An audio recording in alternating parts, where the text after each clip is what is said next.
Evening. Hello po, good evening, doctors. Dr. Christia and Dr. Bogs. Thank you po for being with us. Yes, so ayan. We'll start in a really quick minute. So good evening po. These are some of my ladies from JCI Quezon City, Sampaguita. Good evening.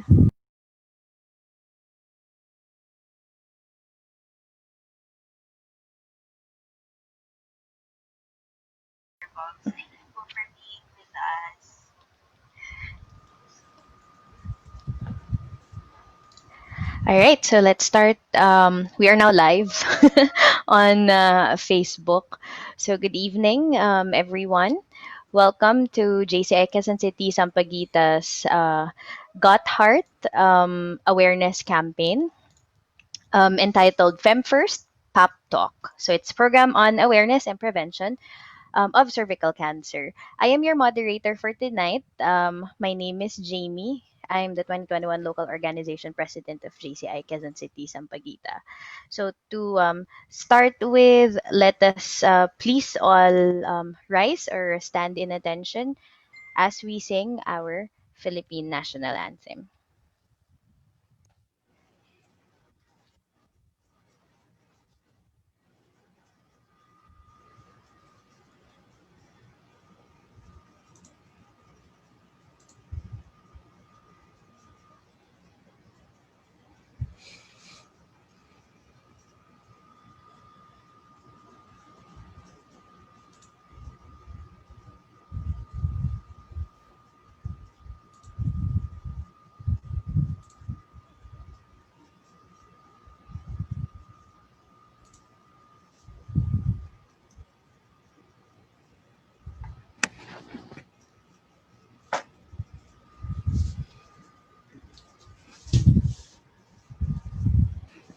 Just a moment, it seems that my audio is not sharing.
And I now pass the microphone over to our 2021 Regional Skills Development Director, Ms. Tracy De Malanta, for our JCI values, mission, and vision.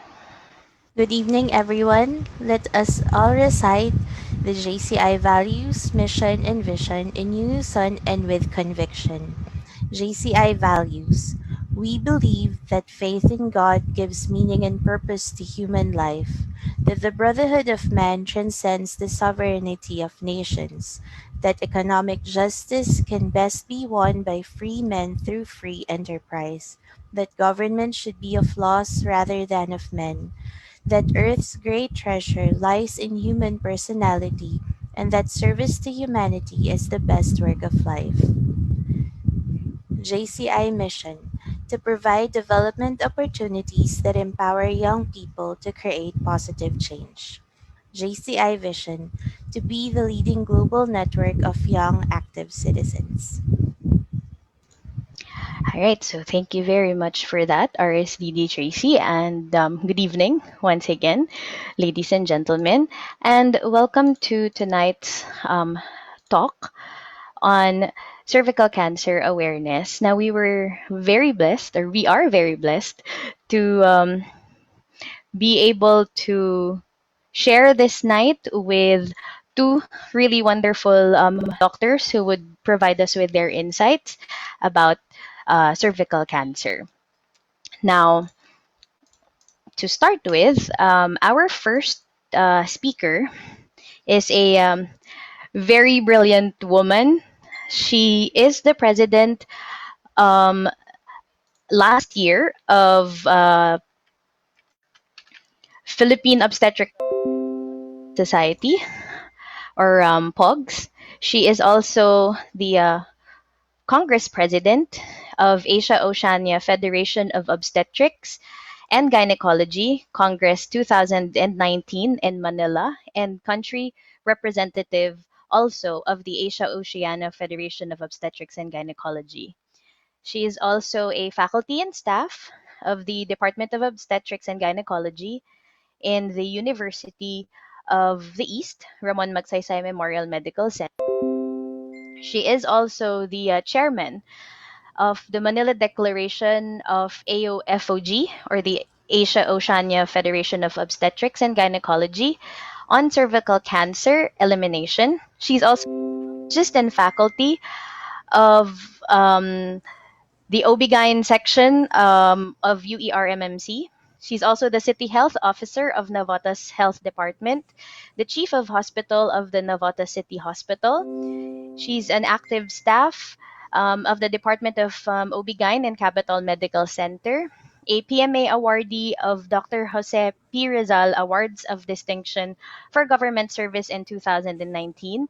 And she is also a Philippine Obstetrical and Gynecological Society awardee of Ramon Lopez Award of Merit for Community Service in 2017. So, ladies and gentlemen, let's please give a hand for our resource speaker for tonight, Dr. Christia Padolina. Doctora, thank you so much for gracing us with your presence today. My pleasure. Good evening, everyone. I will keep my talk short so that we will be able to interact because surely I will need all of you to do the advocacy also for our society in terms of the cervical cancer awareness and elimination program. So let me start by sharing my slides.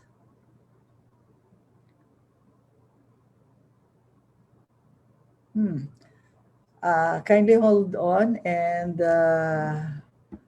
let me retrieve again my slide as it is not showing. Sorry.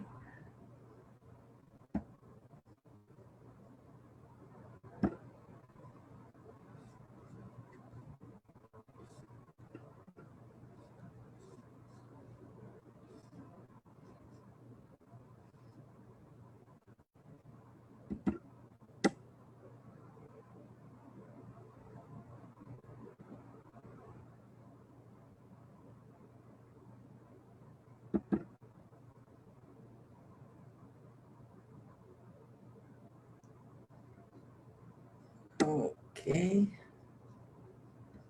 Let me now share. It's okay, Doctor. This is part of the new normal.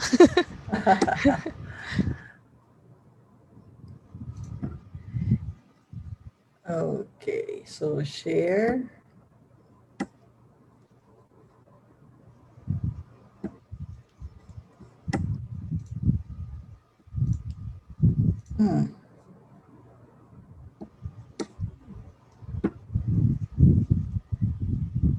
Okay, so is it showing now?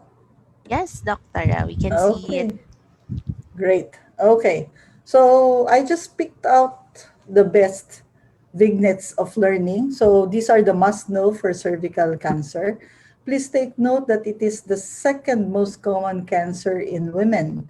And in all likelihood, it usually affects our marginalized population.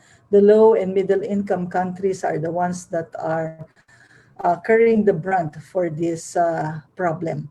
Now, cervical cancer is curable, preventable, And therefore, what is crucial is early diagnosis and high quality of treatment. Why is it important for us to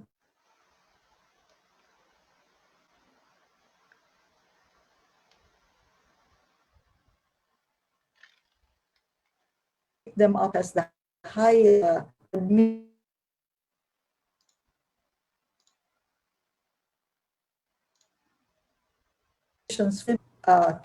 to help these women. That is why it is quite important that what is crucial is really to diagnose them very early.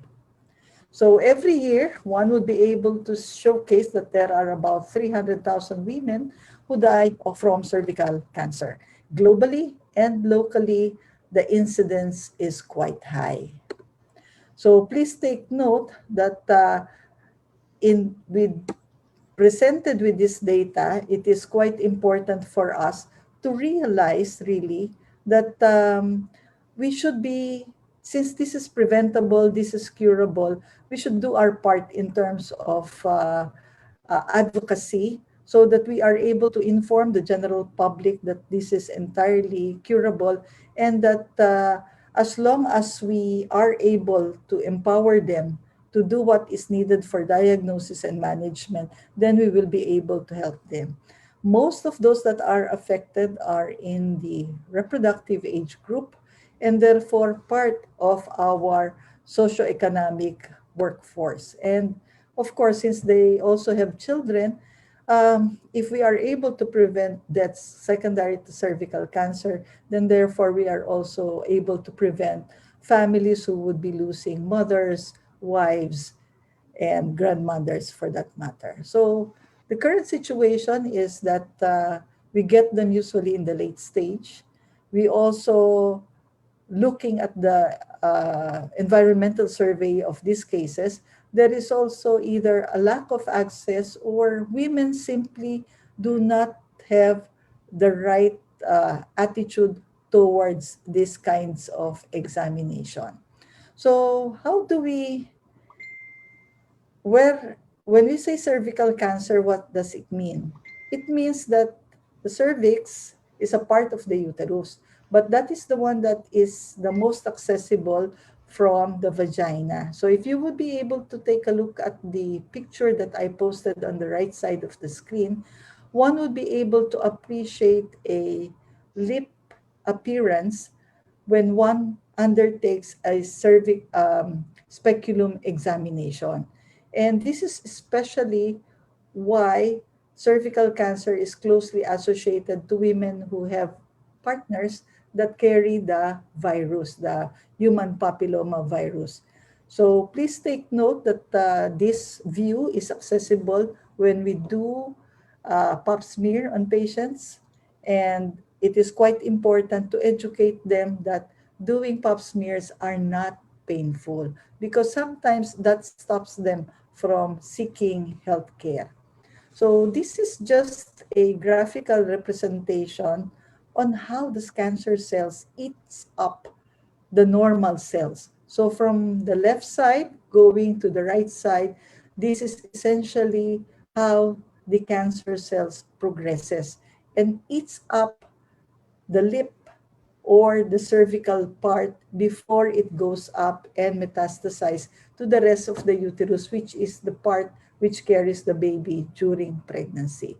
So if you take a look at the pictures, it simply means that if there is a problem there, the first sign would be vaginal bleeding.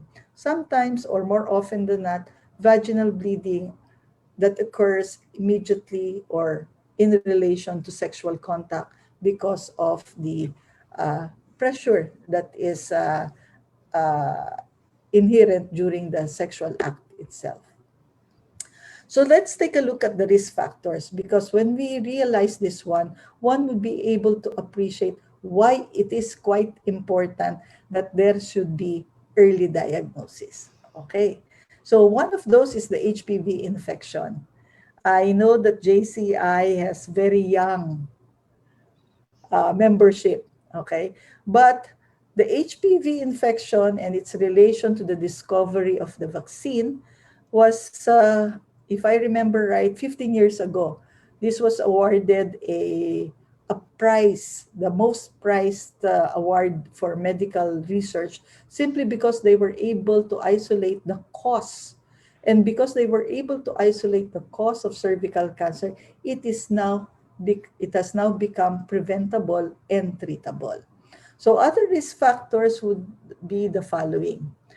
Early age of sexual contact, less than 14 years old. Ano ba ang rason bakit adolescent or early sexual debut as we refer to it? Um, the cells that are affected are usually easily multiplying. So therefore, if you start early with the sexual debut and you get the virus early, by the time you have 20 years from the first sexual debut, which has inoculated the human papilloma virus, then the sequencing of cancer growth has been initiated. Other risk factors would include having multiple partners, or also if you have increased number of deliveries, that is what is meant by high parity.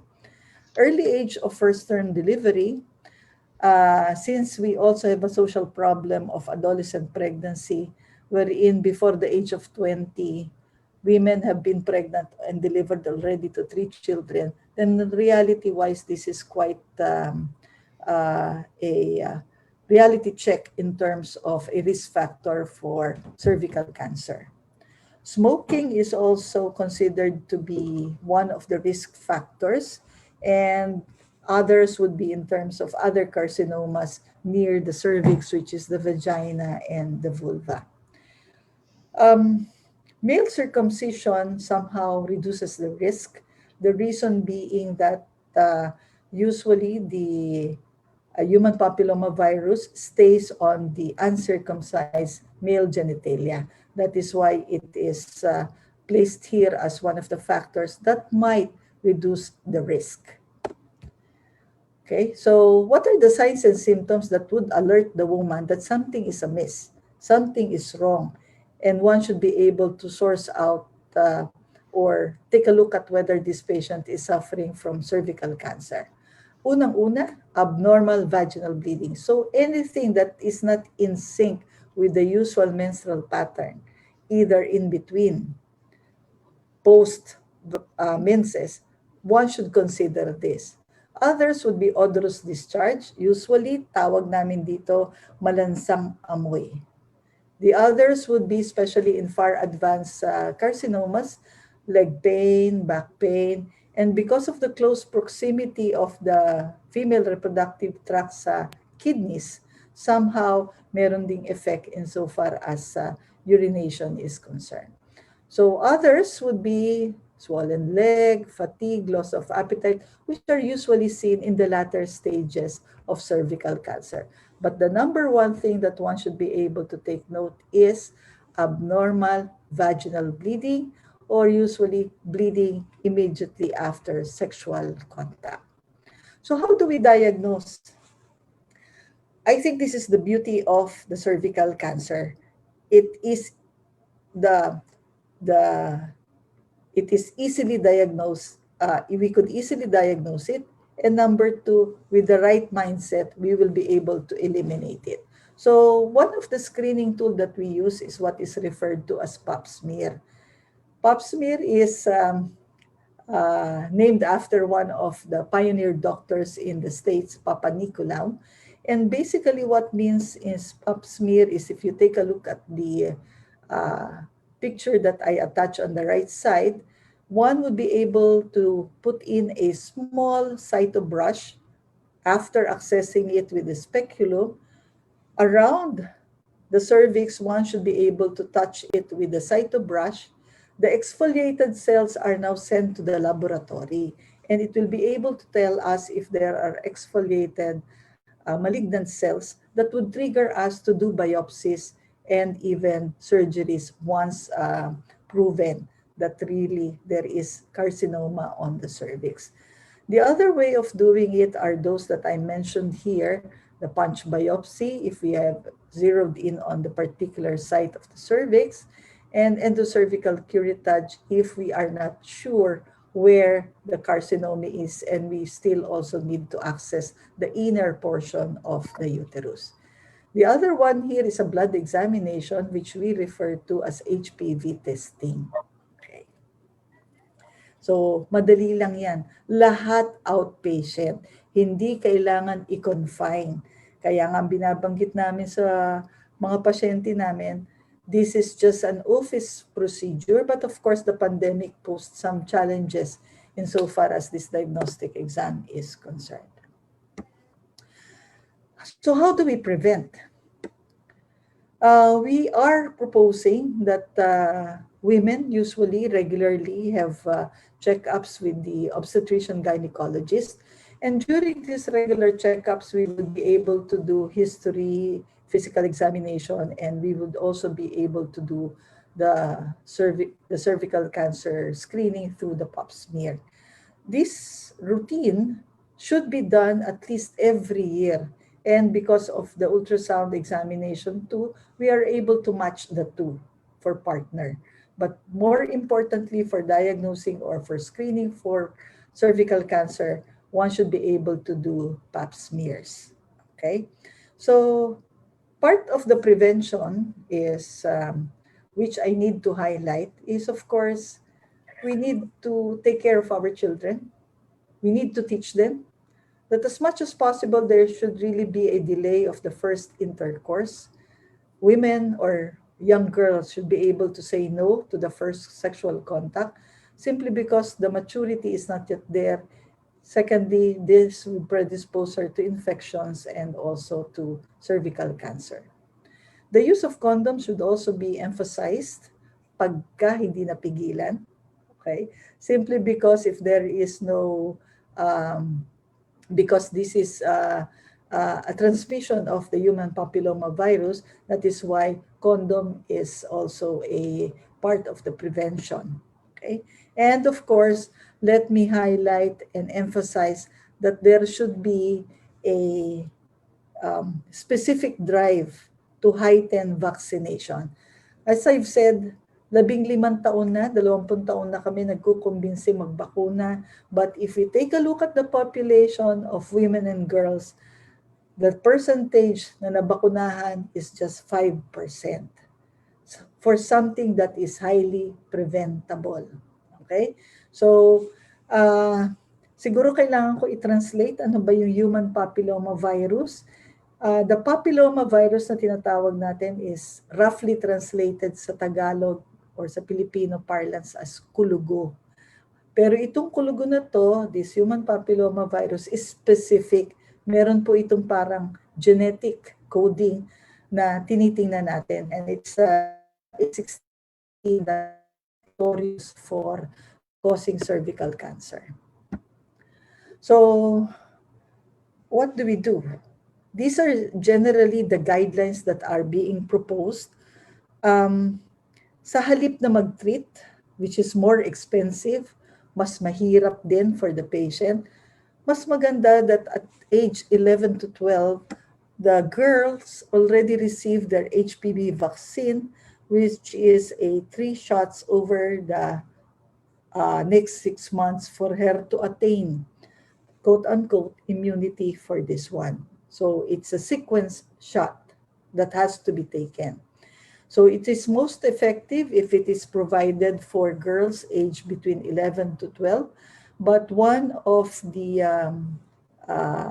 type of vaccine could be readily available at age 9 years of age. Okay. So when there is already sexual debut, with first sexual contact, then we also advise that the woman at age 21 should already have or subject herself to a pap smear. Okay. And of course, moving forward beyond the reproductive age group, going into the menopausal age group, we still advise to continue on with regular pap smear and HPV testing as sequenced in the slide. Okay. So, what do we do? Saan ba pwedeng magpa-pap smear? Actually, even our government health centers have facilities for pap smear. And if they don't, we have what is referred to as visual inspection. Yan po yung tinatawag nating VIA, na kung saan tinitingnan by speculum, tinitingnan pagkapahid ng suka. Okay? Acetowhite. Nagkukulay po yung area that is suspicious that might be affected for cervical cancer. So, para po nga mabilis yung pag-assess, lalo na dun sa mga nagtatrabaho po na hindi or marginalized, ito ho yung ino-offer namin para hindi ho masyado makain sa oras for them. So for those who would do pap smear, this is a regular examination.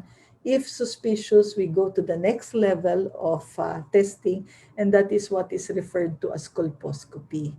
Parang malaking microscope po yan, sinisilip natin ang kwalyo ng matres para alam natin kung saan site po tayo magbabiopsy so that we are properly guided when uh, we access these sites. Okay? So, treatment. Halimbawa, na-diagnose po na merong cervical cancer, kakailanganin po na staging. So, those that are highly treatable by surgery, hanggang stage 2A po tayo, pwede pa. Pero after that po, we usually recommend for um, beyond surgery or hindi na ho siya candidate for surgery. Ang surgery ho na ginagawa natin dito, depende po sa age group, is either a hysterectomy, which is a medical term for removing the whole uterus, including the cervix, or subject them to radiotherapy. Worst case scenario, in advanced stages, kasama pa pati chemo. Okay? And in the Philippines, I think the complication of having any type of cancer or malignancy is financial drainage. Okay? Yun ang problema. Nauubusan na resources. So humihinto magpatingin. So definitely the survivorship is compromised. So I'd like to thank, in fact, I was so happy when I saw the invitation, the screensaver that was being used, because yes, the teal color is the symbol for cervical cancer prevention. And yes, now is the time for us to act, to navigate from advocacy to action, because definitely 2030 is the call of WHO, Dr. Tedros, wherein this 10 years is maximized together with the Department of Health for us to ensure that by the time, hopefully, before full implementation of the Universal Health Law, we are now able to lay down the groundwork on how to properly deal with cervical cancer so that there is health access for all and treatment for all. So thank you very much for the invitation. And thank you as well, Dr. Padolina, for gracing us with very informative set of slides and information. And nagsusulat ako actually. I could give you the slides. I'll send it to you. Don't worry, so that you'll be able to cascade it to everyone too. And thank you for the invitation. Thank you again, Dr. Now, we do have questions coming in, of course, from Facebook and as well as here inside Zoom. In fact, I've seen one of our ladies, Janelle, raising her hand earlier. So, Janelle, do you have a question for Dr.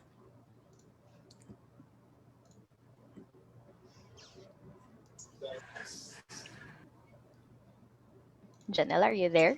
Yes. Sorry, actually, that was accidental. But since I'm already on the, thank you, Doctora, for that very informative presentation. I'm not sure if I heard it in your presentation, but is the also one of the treatments where you burn the cells? Because I remember when before I knew of what is that treatment called, and at what stage would you recommend considering if If there are cells which could be cancerous, but I forgot what my OB said, but she recommended burning them in the meantime. Pag sinabi kasing burning, that would be cautery, okay? But there's another technique, what you call freezing them, okay? Which is cryotherapy. But we usually reserve these two for, not for cervical cancers, but really for, because the presentation for the discharge might be the same for cervical infections. So we do not go right ahead way again to, let's say, cautery or freezing it or cryotherapy as I refer to it, unless we are quite sure that there is really no cancer cells. Okay? So dun sa mga maliliit or let's say minor infection that causes also bleeding dahil merong cervicitis na tinatawag, yun, pwede yun na other than maximizing on medical treatment, be it suppository or oral tablets that we take, some would go for local treatment. May mga suppositories pa nga ginagamit. But we reserve this for cervicitis na, or the infections that are not really proven not to be cervical cancer or early cervical cancer for that matter. Okay, thank you very much, Doc. Alright, thank you po. Ako din po actually, may question ako. Because while going through the topic, you showed a particular graph that at age 12 or even as early as 9, um, girls can already be vaccinated from HPV. Now, my question is, can girls or ladies still get vaccinated past the age of 12? And if it is possible, at what age po siguro siya pwedeng makapag-vaccine? And is it also 6 months intervals din? Okay, sige. Yung siguro just to highlight kung ano yung pwedeng gawin natin sa ating bansa, let me showcase to you the experience in Australia and experience in the States and Canada. Okay, in Australia, because the healthcare is for all and it's for free, these vaccines are provided to school children and girls, and the boys are included. Okay, across all ages, I mean across the whole country. Okay. Now, the reason for doing this is that they realized that when you do the computations, it's much more expensive to treat rather than to prevent. Okay. So that's the reason why they go for this preventive measure. Banggitin ko na rin na ang rason kung bakit binavaccinate din ng boys sa Australia is because not really because there are other sites wherein the HPV, the human papilloma virus, could go. Okay, and of course, uh, pwede rin, that's the main reason why the boys are also being vaccinated. Kasi pwede rin to sa anal, pwede rin to in other areas. Okay, so meron ganung vaccination. Okay, so yung tanong, yes, it is provided to girls as early as 9 years old, ideally at 11, depende dun sa tatak ng vaccine na kukunin. But it is also provided to women in the reproductive age group. It is also provided in that sequence. Currently, dun sa girls, 2 doses lang yung isang brand, okay, na binibigay. But for women, 18 and above, usually yan, 3 doses ang binibigay. Ayan. Thank you so much po for that, Doktora. And we have questions on our Facebook live. So there's one coming from, nawala na sa akin yung question. I'll ask the question na lang to Doctora. Sige po. Doctora, from Precious Lalaine Cruz, I think you already discussed this, but maybe just to emphasize, if can she asked if can cervical cancer can be prevented. So I believe you answered this, but just to emphasize the preventive measures. Okay, so meron tayong pharmaceutical way of preventing it. Meron din tayong non-pharmacologic means. Unahin ko yung non-pharmacologic means. Since the initiating factor is early sexual intercourse, Prevention is prevent or no sexual intercourse, preferably during the adolescent age group. So our recommendation is no sexual debut at very young or teenage or adolescent age group. Number two is we also utilize the vaccine for primary prevention. Number three is if there is early checkup, early detection rather than preventive measure, one should be able to consult very early uh, or have the annual checkup so that we diagnose them very early also. And I think I included part of the smoking kasi alam naman natin ang smoking kasi may mga kasamang nicotine triggers a lot of uh, mutations, mitosis. That is why usually it is if you don't engage in smoking, it prevents a lot of malignancies too. Okay. Okay, thank Condom you pa po, pala. Dr. Ah, Nakalimutan kong yes. banggitin. Use of condom. Okay po. Doctora, thank you for reiterating para lang din for everyone to remember. We have questions also actually from our members themselves. Erin or Opilan, maybe we can start with your question. Are you there? You can unmute and turn on your video, please. Thank you. Okay.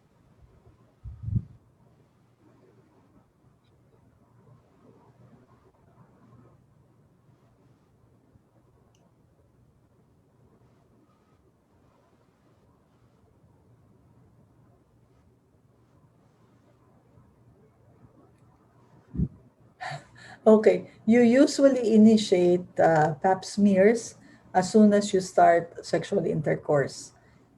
Or if you are age 21 and above without sexual intercourse, usually you also do it.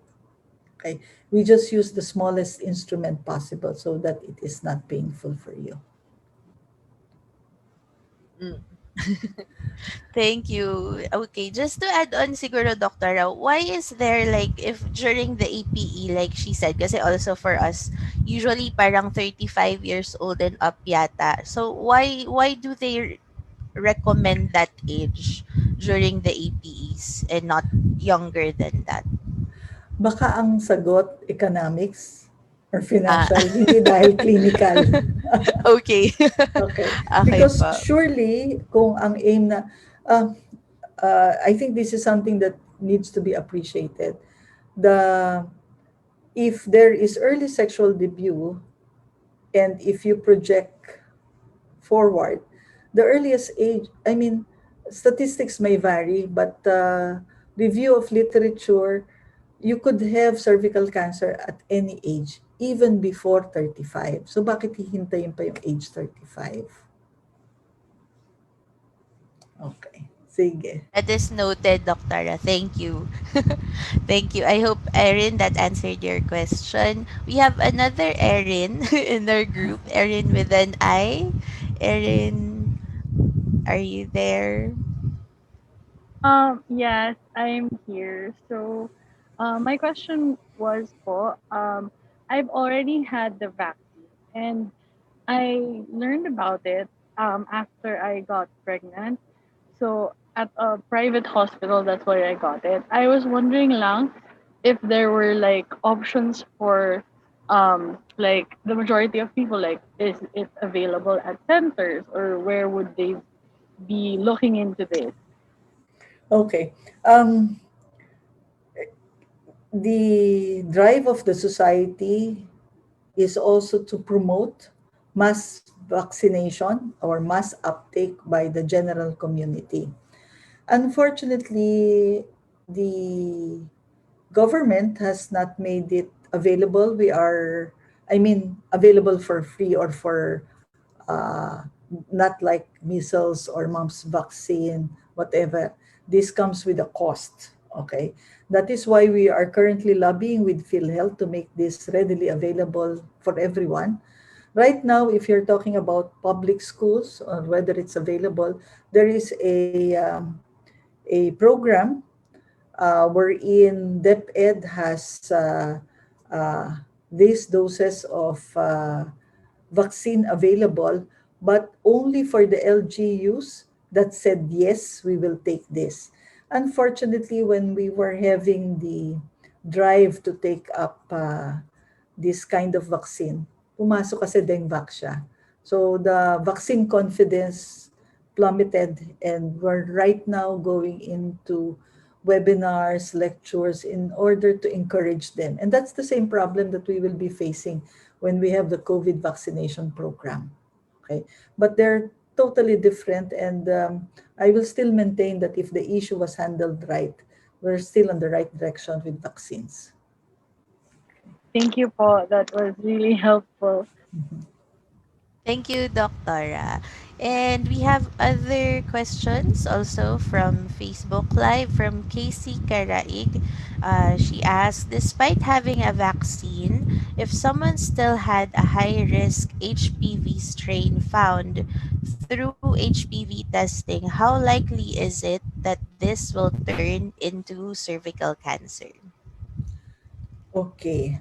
Maybe the simplest way that I could put it is, if you have a population with no vaccine at all, compared to a population that you put the vaccine, chances are you are able to prevent it with this one.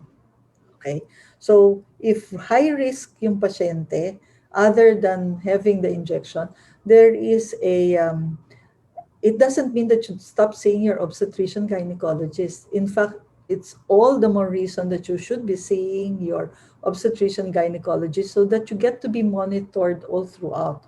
So that even if you have the vaccine and there is this history, what we will do actually is to monitor you more intensively so that we will be able to pick it up instead of doing the pap smear. Let's say if there are no risk factors 3 years or every year, we could also do a colposcopy on you. We could also monitor whether you have HPV DNA monitoring, slightly more expensive than the usual test, but depending on the population that we're studying, then we will be able to attune examinations that are needed for your case. Okay, but thank you, Doctor. I think she also has a follow-up question.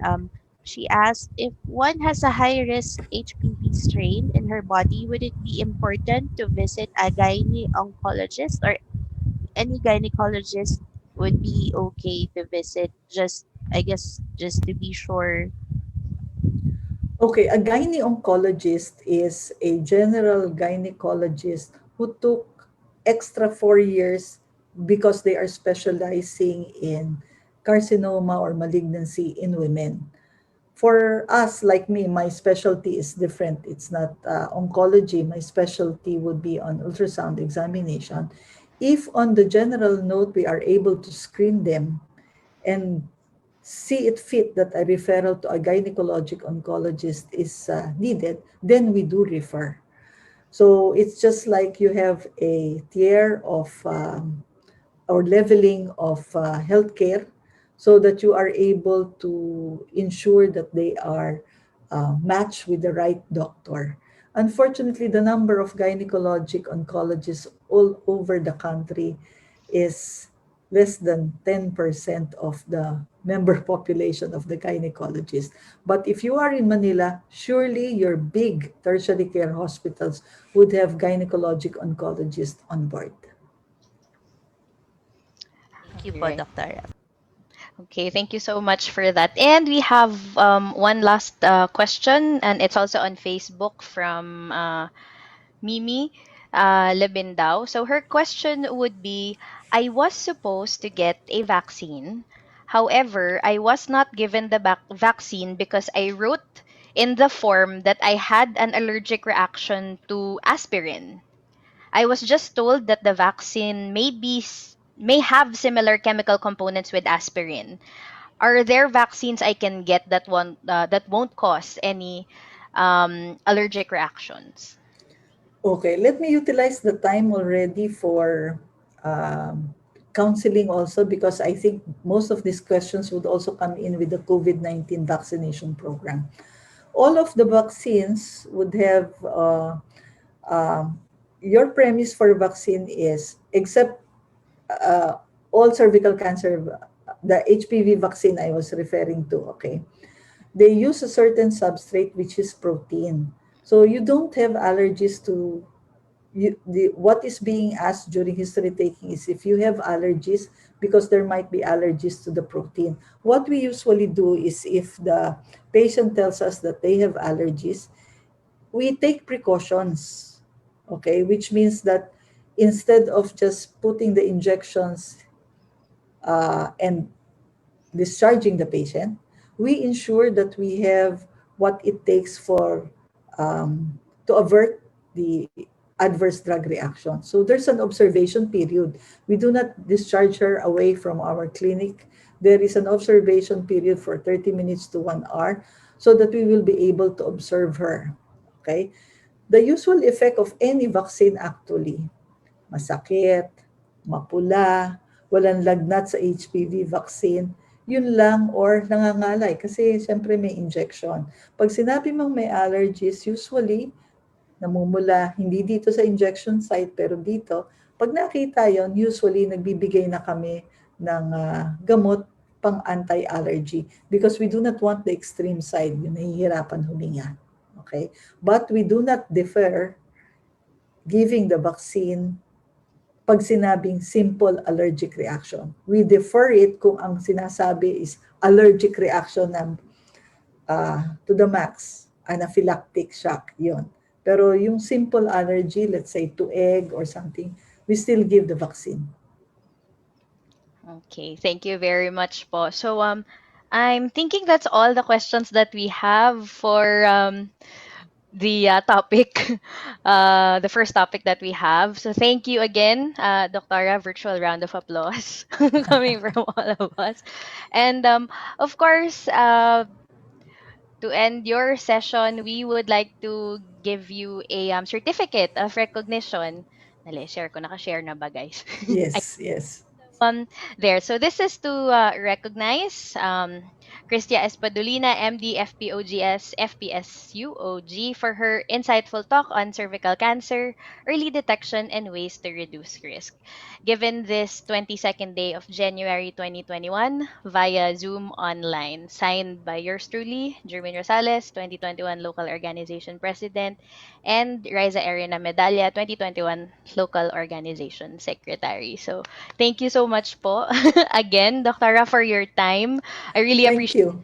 it's a very busy um, you know, start of the year as well. So we're really grateful for your presence tonight ulit po. Okay, and thank you for the collaboration. The Philippine OBGYN Society is always at service and would appreciate efforts like this so that we will be able to serve our Filipinas better. Thank you. Yes, Doctor. And to more partnerships again. Sure. Love to have you again in any one of our webinars. So, yun po. Thank you so much, Dr. And have a lovely evening. And I'll move on to our next resource speaker. Okay, permission to leave and thank you very much. Thank you as well for your time, Dr. Have a lovely Uh, evening po. could I request one picture so that I could submit it to Pogs? Ah, yes po. Pwede ba? Wait lang. Yes, no problem, doctor. Share Okay. ng screen. Erin, can you stop the live or we'll be back thing Ito, there? sandali lang po. Sige Okay, lang, good doc. evening everyone. Okay, thank you po. Nice Thank you, seeing you, Bogs. Doctora. You, oh, you know each other po. Okay, Yes. Thank you, thank Doctora. you. Thank you. So, there you go. And we move on to our next speaker. I will just share my screen. So, going live.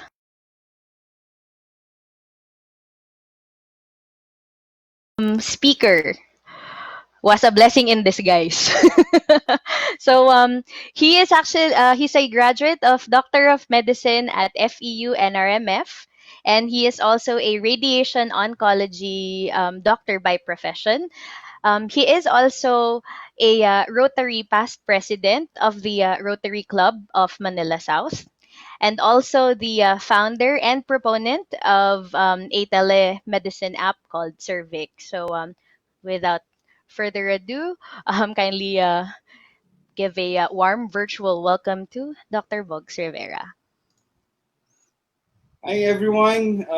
Foremost, while I'm trying to share my screen to you, I'd like to thank JCI Sampaguita, you're the first woman chapter in Asia, I believe, no. Congratulations, no, for this relevant relevant topic on cervical cancer in observance of the National Cancer Consciousness Week, no. And in behalf of Cervic, I'd like to thank you for giving us the opportunity to share some light on this. No, I appreciate much. No Okay. problem, Doc. Uh, am I? Are you? Sorry, just asking. Am I? Are you seeing my screen? Yes, Doc, we are. Yes, Doc, we can. Yes, we Okay. can. Okay. So sige, sige. So okay, so for today, my topic will be on telehealth, a game changer in the prevention of cervical cancer, So yun. Actually, Dr. Padolina has explained everything, which is practically good for me because I need to a bit of infuse na lang, a little bit. So this will be a short lecture, I guess, no. So okay, so what do we know so far? Let's just summarize whatever it's been there. So okay. What has been said is that cervical cancer can be prevented. Parang kasing boring no? Parang cervical cancer can be prevented. Can we say cervical cancer can be eliminated?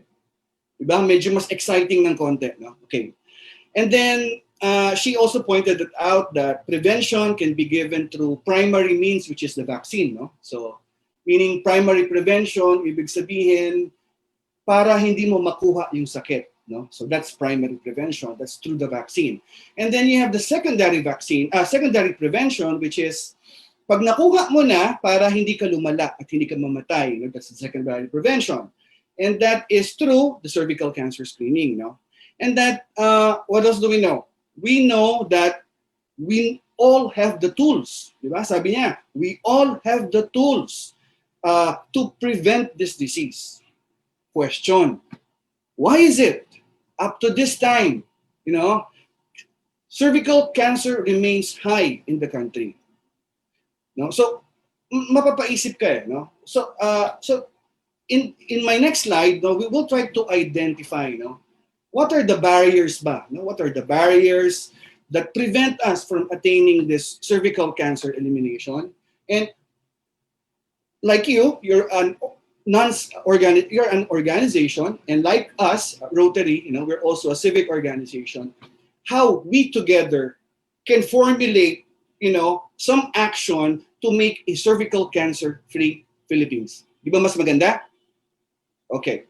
So, yon. First question, can cervical cancer ba talaga really be eliminated?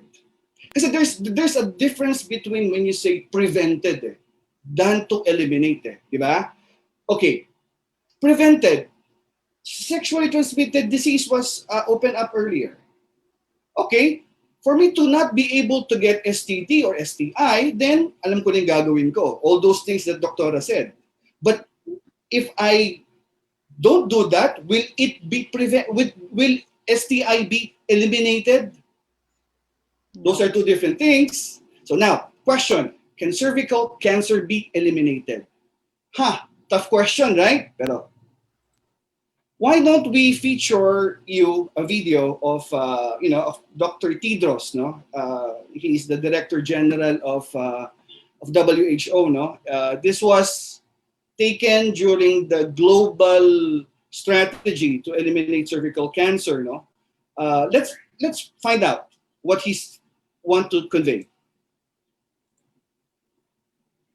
It's a great honor to welcome you all to the launch of the global strategy for accelerating the elimination of cervical cancer as a public health problem.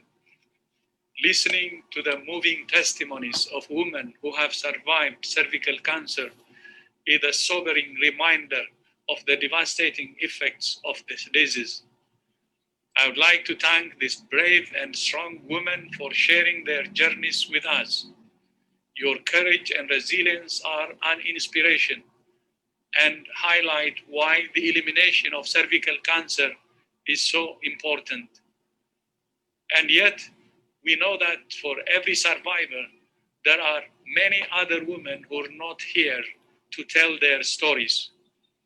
Every year, we lose more than 300,000 women to a disease which is almost entirely preventable and potentially curable if diagnosed early.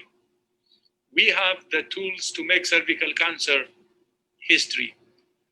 This is a historic moment for global health. It marks the first time that the world has committed to eliminating a cancer.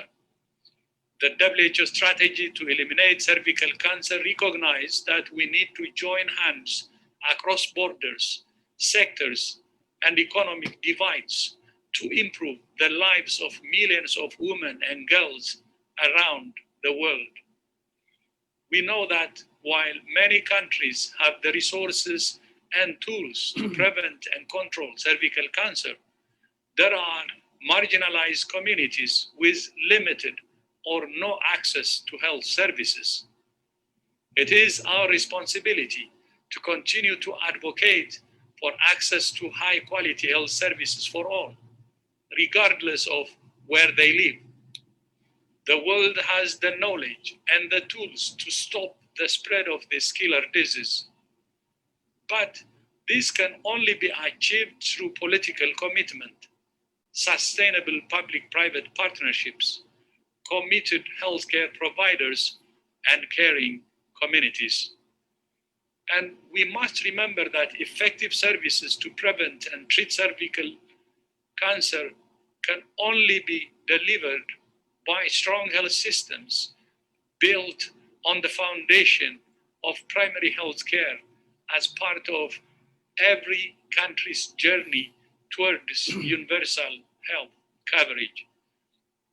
2020 has indeed been a defining moment for humanity, from confronting a global health crisis of unprecedented scale and depth to rising in solidarity against racism and social injustice, to uniting for a healthier climate and world. We're learning that we can act in solidarity as a global community, and that advancing the rights and health of all people, particularly the most marginalized, is our shared responsibility.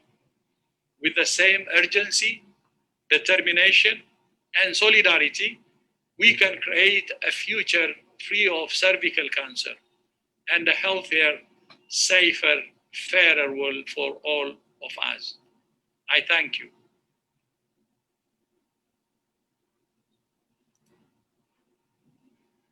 It's a great honor to welcome you all to the launch of the global strategy for accelerating.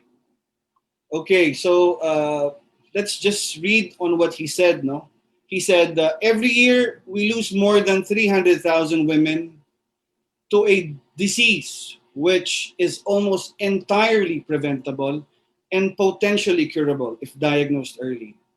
We have the tools to make cervical cancer history. He went further a little bit. He said, "This is a historic moment for global health. It marks the first time that the world has committed to eliminating a cancer." No?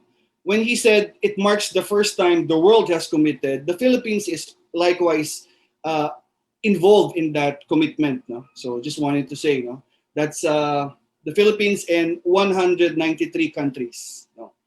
So, but he said we can eliminate this disease. But the thing is, do you think we have proof that cervical cancer can really be eliminated? Australia is one of the first countries, no, to eliminate this disease by 2035. No, as what Doctora said, they had immunizations of children below 15 years of age, both men and women, and that they have a national cervical cancer network. No, so they are now enjoying a low incidence in cervical cancer because of that. The Philippines too, syempre, pahuhuli ba tayo, no? We also have a cervical cancer vision, no?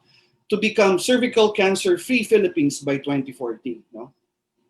But because of, COVID recently and as mentioned by the doctora, we the outpatient services has stopped, and that remember, cervical cancer screening is part of the outpatient services, so it has temporarily halted in at some point. Now the question remains is, can we actually attain doing that this vision of 2040? Okay, so here it is. No, this is the WHO global strategy, no, to eliminate cervical cancer. Now let's take it one by one. No? So they said, for you to eliminate this disease, dapat you should have 90% of girls vaccinated against HPV by the time they reach 15 years of age. Dapat 90%. No? Again, dapat 70% of your women population, meaning age 21 to about 69 years old, no, should have at least a screening, a cervical screening, no, of a high performance test, age 35 to 45, and that 90% of women with cervical disease should receive treatment for precancerous, so papunta pa lang, hindi pa to cancer, mamaya iisa-isahin natin yan, no? And or invasive disease. Invasive disease, that is the one that is caused cancer, no? So yan, isa-isahin natin. So let's first take the vaccine, no? So ang sabi ng WHO, for you to become eliminated, you should be 90% vaccinated total population of girls age 10, 9 to 15, dapat 90% mabakunahan ng anti-HPV. Okay, so let's take that up. We have three kinds of HPV vaccine. No? We have the Cervarix and the Gardasil 4. No? Both of which they were launched yata, I think, sometime in 2008. No? 2008. They offer 70% protection. And then we have the medyo bago-bago ng konti. This is the Gardasil 9, no? Which offers 90% protection. Yeah, no? So, again, we have the vaccine. Unfortunately, mamaya may sasabihin ako regarding sa vaccine. Okay, now, question naman sa inyo. Ibapasa ko yung question sa inyo. Mahirap din kasi magsalita from my end. No? So, okay. Kunwari, no? Like for example, JCI, Quezon City, Sampaguita is so passionate about ending cervical cancer in the Philippines.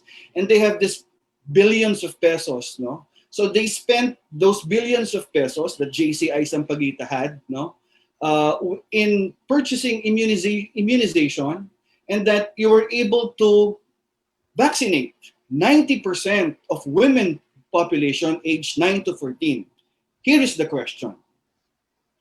Do you think that by vaccinating 90% of the population, do you expect a decrease in cervical cancer incidence by 2040? Good question, Doc. Right. Okay. So let me para lang kasi baka maano kayo I'm sorry. I don't want to put you on on the spot, no? But I think it's a good question, right? Okay. So let us learn more on vaccines. Okay. So well, these are things that my inputs ko lang to, but let's take it up. Okay.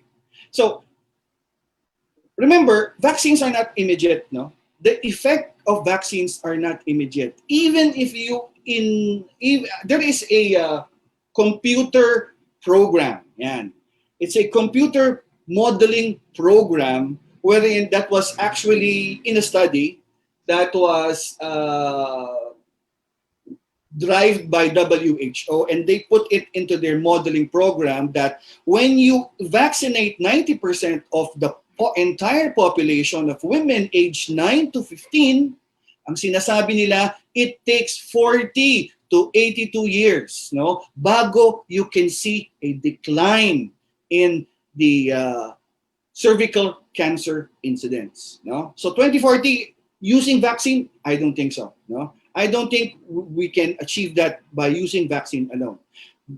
The earliest possible, if we have the money today and we vaccinate, the earliest possible time that we will get this is by 2059 to 2104, no? By then, kayo na ang mga bossing na ng Pilipinas, no? So because as early as now, you are already planning to come up with a strong advocacy to protect and empower the women population. So congratulations, no? Another thing that you need to consider, understand is immunogenicity, no? What is immunogenicity? Well, immunogenicity is the ability, kapabilidad, no, ng vaccine to provoke a response. Eh ano yung response na yun, Doc?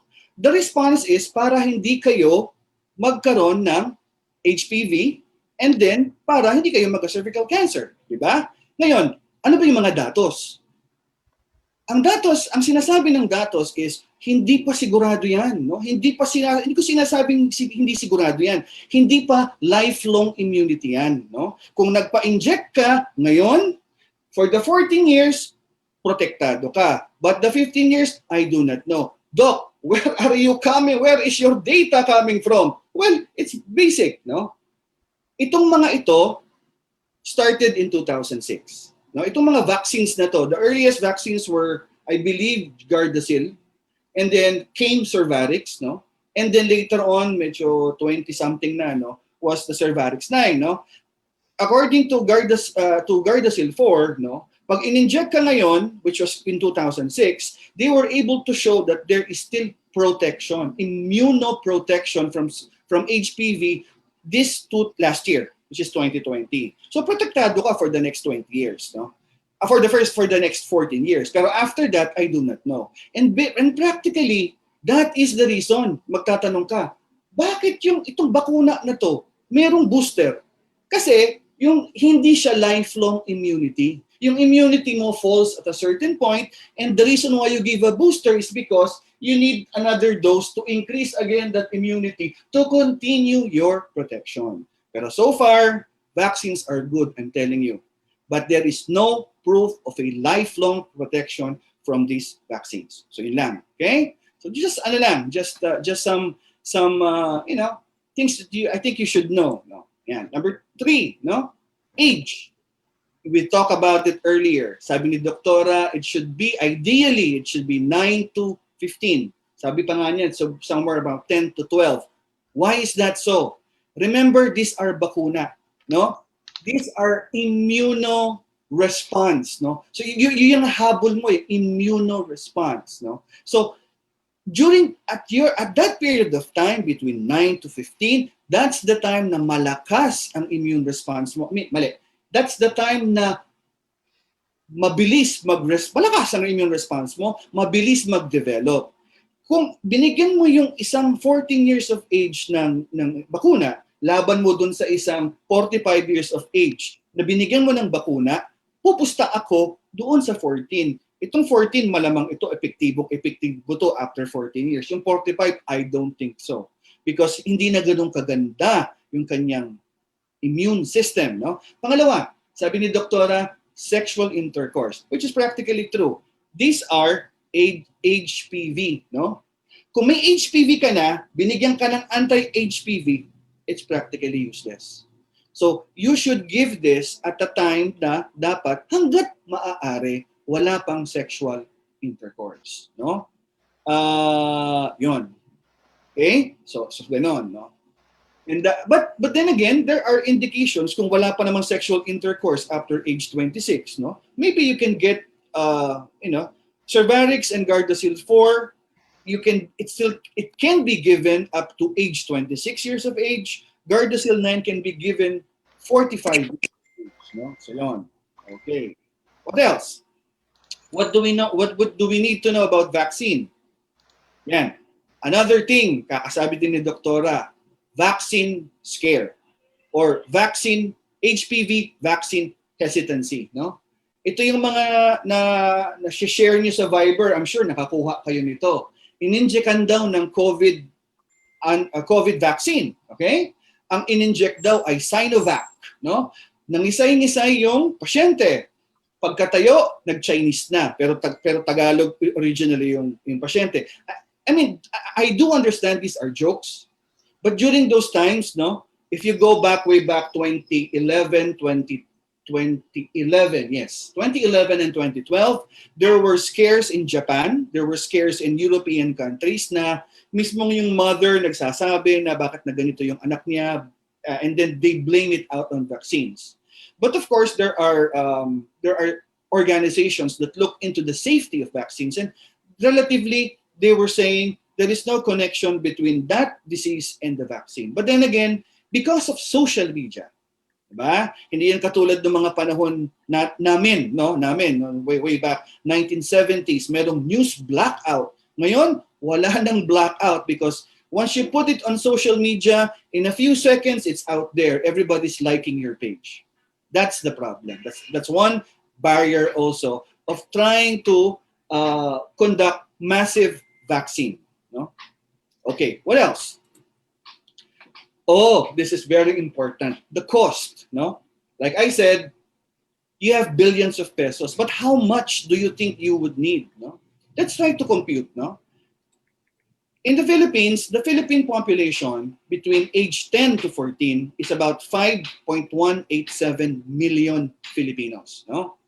Now, hindi ko talaga, I mean, because I am an oncologist and I do not give vaccines, no? I don't know the cost. So I searched it on the internet and I found one website. It's on Cosmopolitan. And they price it out at 3,800. That's the cost of the vaccine. Now, kunwari, DOH kayo, no?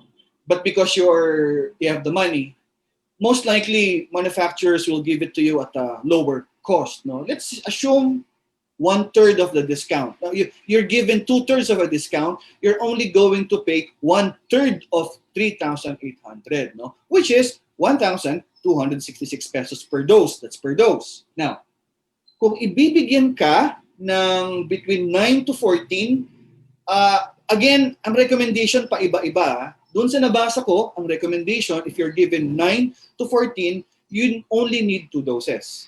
If you're given 15 pataas, you need 3 doses.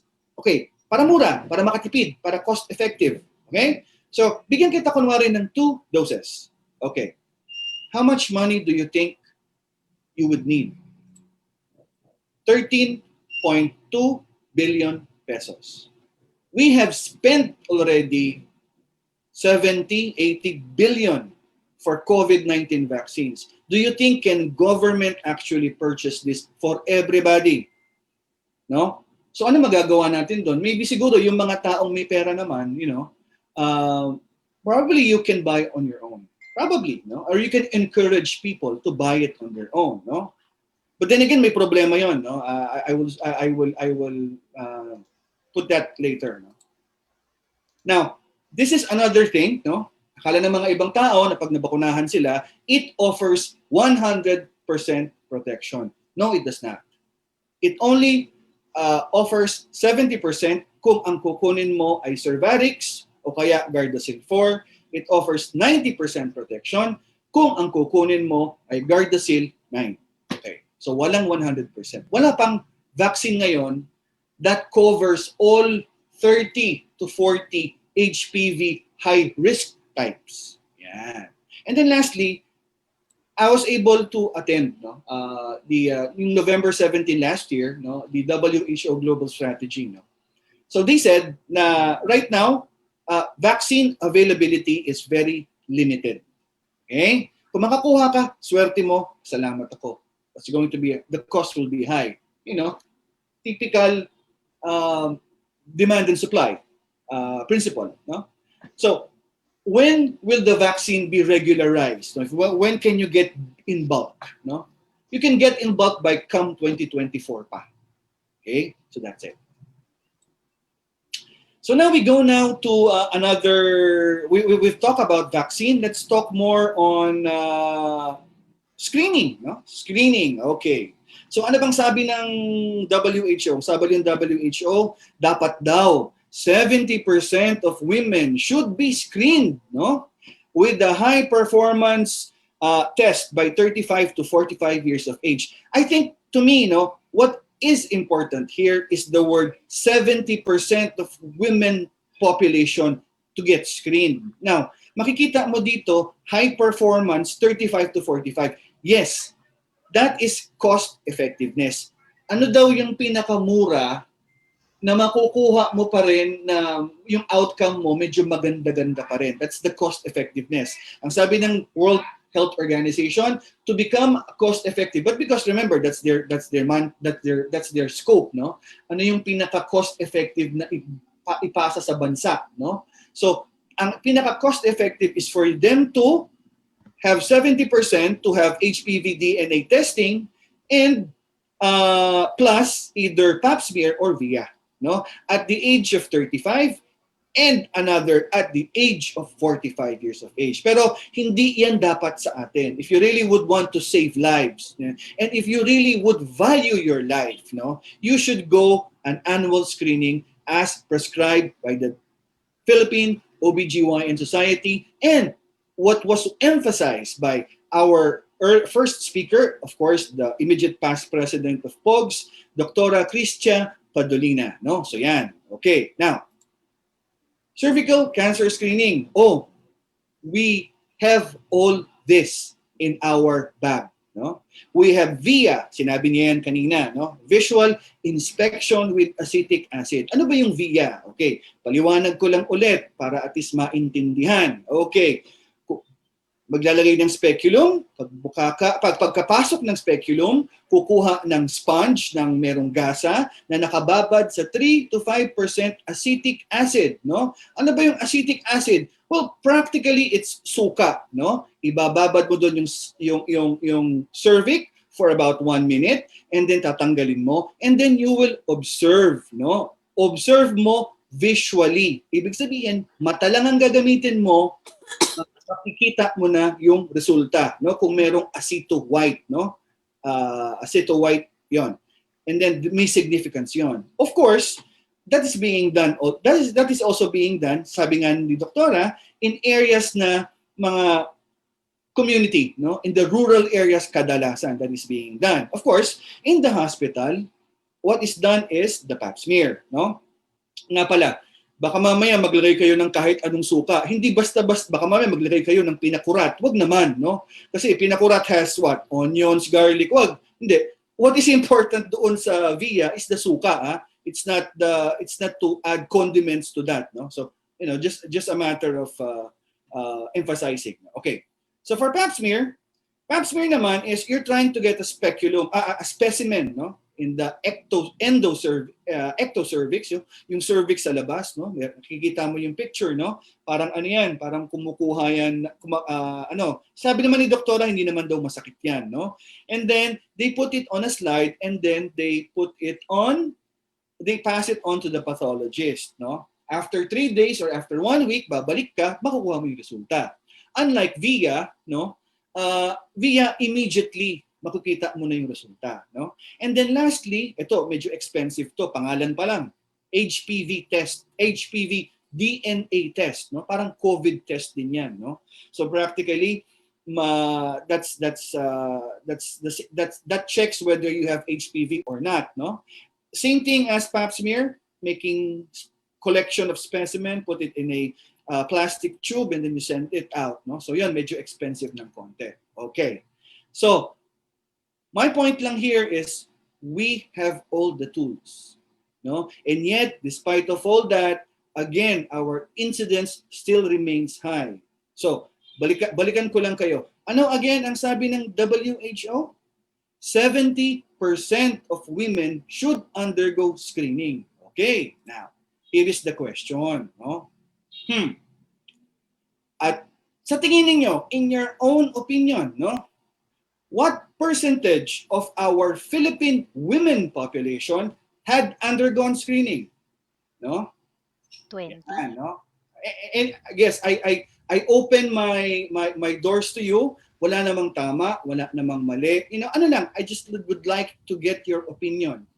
What percentage of the Philippine population undergo cervical screening? It doesn't matter kung pap smear lang, no, everything, the cervical screening as a whole. Anyone? Sige pa. Para enjoy tayo. 15%, Doc, for 15%. me. Okay. Ako, Any other more? How about, let me call meron bang chapter president dito o charter president? Yes, Yan. Press Jamie. Yan. Magtatawag talaga ako. Imbitahan nyo ako di ba? Okay, magtatawag talaga ako ngayon. 20%, Doc. Kikita ako kayo. Yan, sige. Ilang percentage po sa tingin po ninyo? 20 po. Narinig ba ako? Hello? 20 po. Yes. 20. Okay, I'll put it down. Ha? Ang mananalo may free trip. Yan. Care of sa akin. To COVID facility ng San Lazaro. Hindi. Joke lang. Joke lang. Okay. Actually, mind you, ang Pilipinas, syempre, ano tayo we are top, okay? We are at the line of 8. 8, yeah, really. 8% of the total population. Okay? So this was a study done in 2001, 2002. It was a survey coming from the World Health Organization, which reported a dismal 7.7% of the entire population of women aged 18 to 69 attended screening. Remember, at this time, 2000 and 2002, we are just using pap smear. I believe, again, I'm not an OBGYN, but I believe we were just using a pap smear. Then, kaya nga puro pap smear ang lumalabas. Wala pang VIA noon, wala pang HPV testing noon. Ang tanong, nangyari, but 7.7% lang. Okay? What do you think are the reasons behind bakit there is only this dismal 7.7%? Is there a study that can provide us more information why is there only a dismal of 8%? Okay. Let me put your attention on a study done by the University of the Philippines and the Department of Health Cervical Study Group, which identified 4 screening failures. Okay, ito yun. So number 1, it is daw the lack of knowledge about symptoms associated with cervical cancer.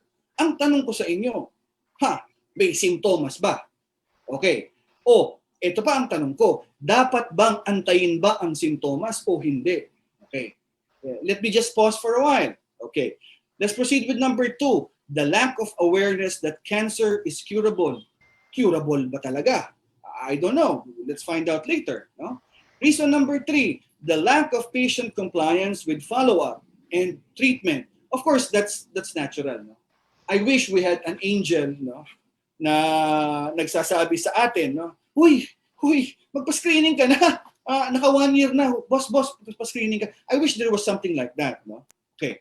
And then lastly, reason number 4, the lack of cytologic screening facilities or the screening facilities, yung mga brick and mortar to, and the lack of expertise. Kulang daw ng doktor. Totoo ba yan? Let's find out, And lack of the treatment facilities in rural areas. Is that true? Where is your evidence? Because we doctors will always put up evidence whenever we want to convey something. Mamaya, let's find out if there are evidences that we can provide you. But first, let's go back to the first. Reason number 1 and reason number 2. Okay. Totoo ba? Lack of knowledge about the symptoms associated with cervical cancer. And reason number 2, lack of awareness that cervical cancer is curable. Ngayon, kunin natin to as a whole. Pero I don't like to provide the answer. I want you to also digest yung idea ko. Here. I'll give you 1 minute, 30 seconds na lang. Try to look at the, this is a poster, which practically convey to people cervical cancer symptoms. Now, my question to you is, what can you say about this poster? Is there something wrong with the poster? Or is it everything is right with the poster? I'll give you 30 minutes because I suppose we're still on time, no? I still have 20 more minutes, no? So I can spare 20 minutes more.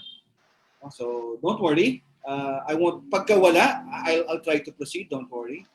10 seconds more, sige, kung sakali. Doc, masyadong wordy yung mga poster. Okay, that's good. Actually, that's correct. That's also one of the nakita ko. Anything more? Wala na?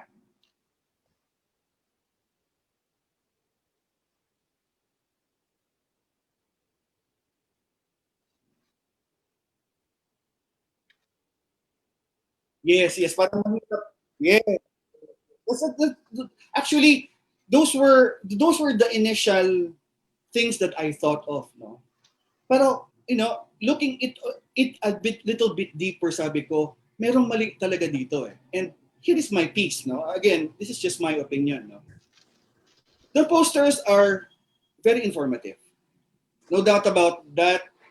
Words are correct. They're all truth, no. One issue I think is it may sound passive for the Filipino people. No? What do you mean passive, Doc? What do you mean by passive? Look, so ibig mong sabihin, doktor, aantayin ko pa itong mga sintomas na to bago ko pupunta ng doktor? I don't think so. With the Philippines, 11 Filipino women dying each day, I don't think this is the right thing to do. No? Let me emphasize more what I want to what I want to emphasize. Okay, let me say this. Okay, look at the slide here. No, at the leftmost. No, that's the incidence of women diagnosed with cancer who went for treatment into the Philippine General Hospital. Okay, this was a study reported by none other than gynecologic oncologist Efren Domingo and gynecologic echo Ana Victoria Echo D, no? D Echo. Okay, in 2009. Look at that. Most women that go to PGH, or probably we can say a lot, is late na yung stage. Diba? Almost half of the people who go to hospitals are already late in the stages na because ito ang tendency ng Filipino people. Wala namang sakit eh. Bakit ako pupunta ng doktor? Diba? Okay. When you do that, look at the picture on the right side, no? What is stage 3? Utang na loob. You have only 30% to 35% chance na buhay ka sa mundong ibabaw, no? That is the emphasis. Okay? That is the emphasis.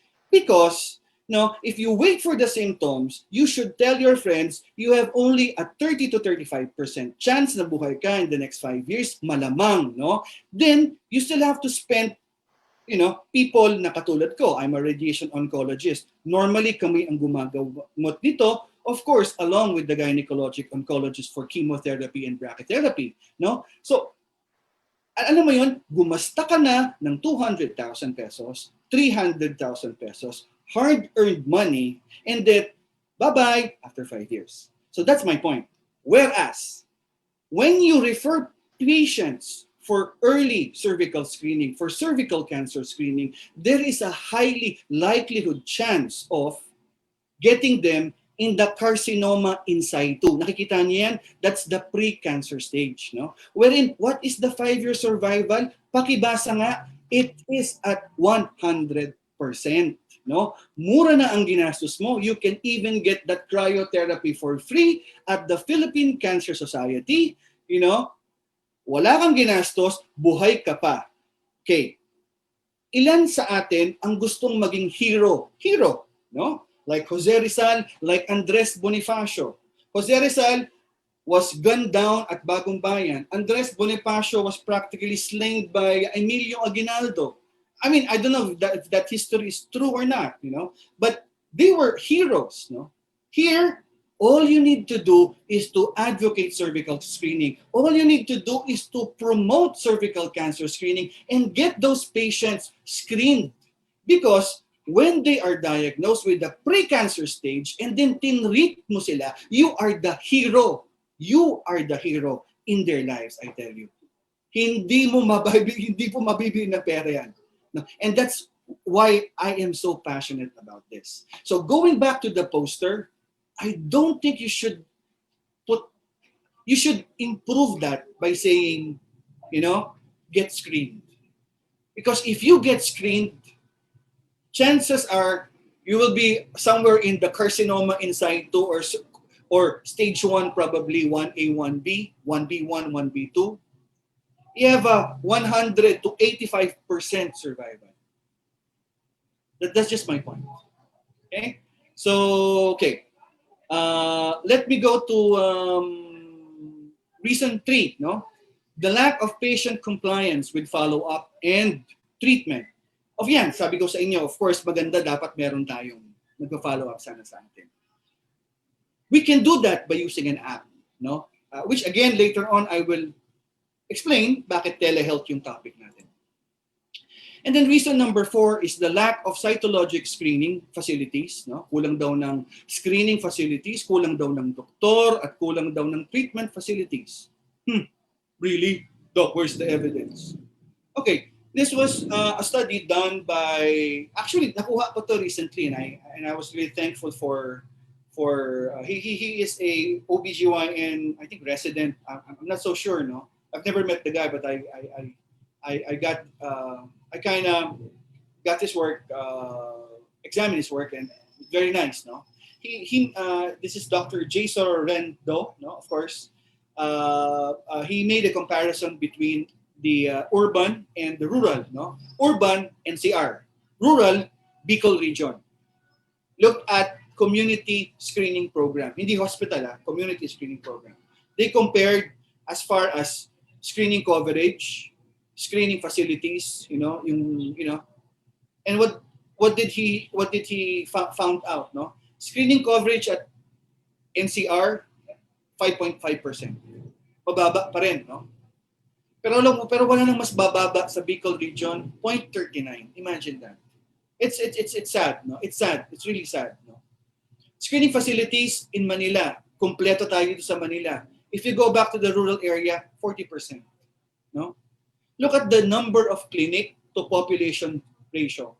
Isang clinic dito sa Manila per year can attends to about 869 patients, no?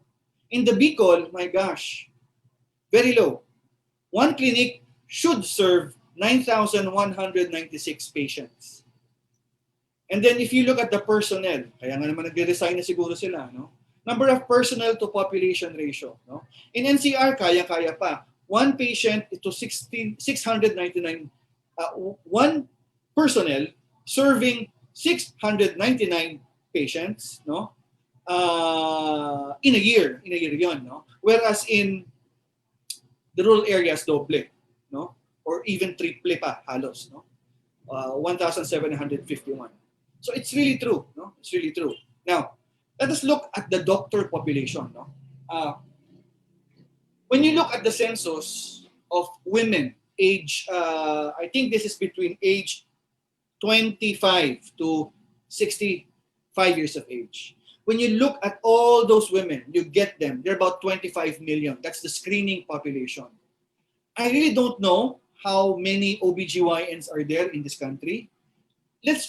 For assumption purposes, let's put it at 6,000 OBGYN. Kung dapat screen, kung dapat maging responsibilidad ng OBGYN na screen lahat yung 25 million patients taon-taon, then bawat isang OB, kailangan niya po makascreen ng 4,166 patients isang taon. Or 12 patients a day for 365 days. Wala po siyang Pasko, wala po siyang New Year, wala po siyang November 1, wala siyang birthday leave. Should I go on? Diba? Now, kung ang recommendation is suriin ang mga babae na 25 million population every 3 years, mataas pa rin, 4 per day. Again, even up to 5 years, 2 sa isang araw. Wala na pong gagawin ng mga OBGYN kung hindi na lang mag-screen. No? So, what am I driving at? The reason what I'm driving at is The reason why I'm driving at is kulang ang mga doktor. How can you solve that? We cannot we cannot teach, we cannot increase the amount of doctors and focus all doctors into OBGYN. We cannot do that. So what is our solution? Later on, we have a solution for you. No? And then later on, maybe isipin nyo, bakit itong doktor na to, meron siyang every year, meron siyang every 3 years, meron siyang every 5 years. Because remember, different organization recommend different. No? Remember, look at World Health Organization, sinasabi niya na lang ngayon is magpa-screen ka na lang ng 2 beses sa buong buhay ng isang babae, isang 35 at saka isang 45. No?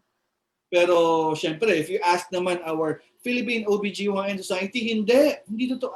Kami, because mataas ang cervical cancer dito sa Pilipinas, we are recommending yearly, taon-taon na cervical cancer screening.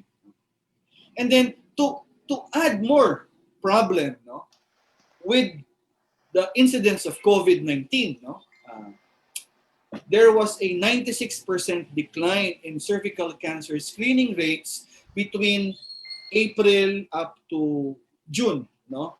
And that was reported by the Philippine Cancer Society, one of my good friend, director, I forgot his first name, Rom Marcaida, no? So yun, no?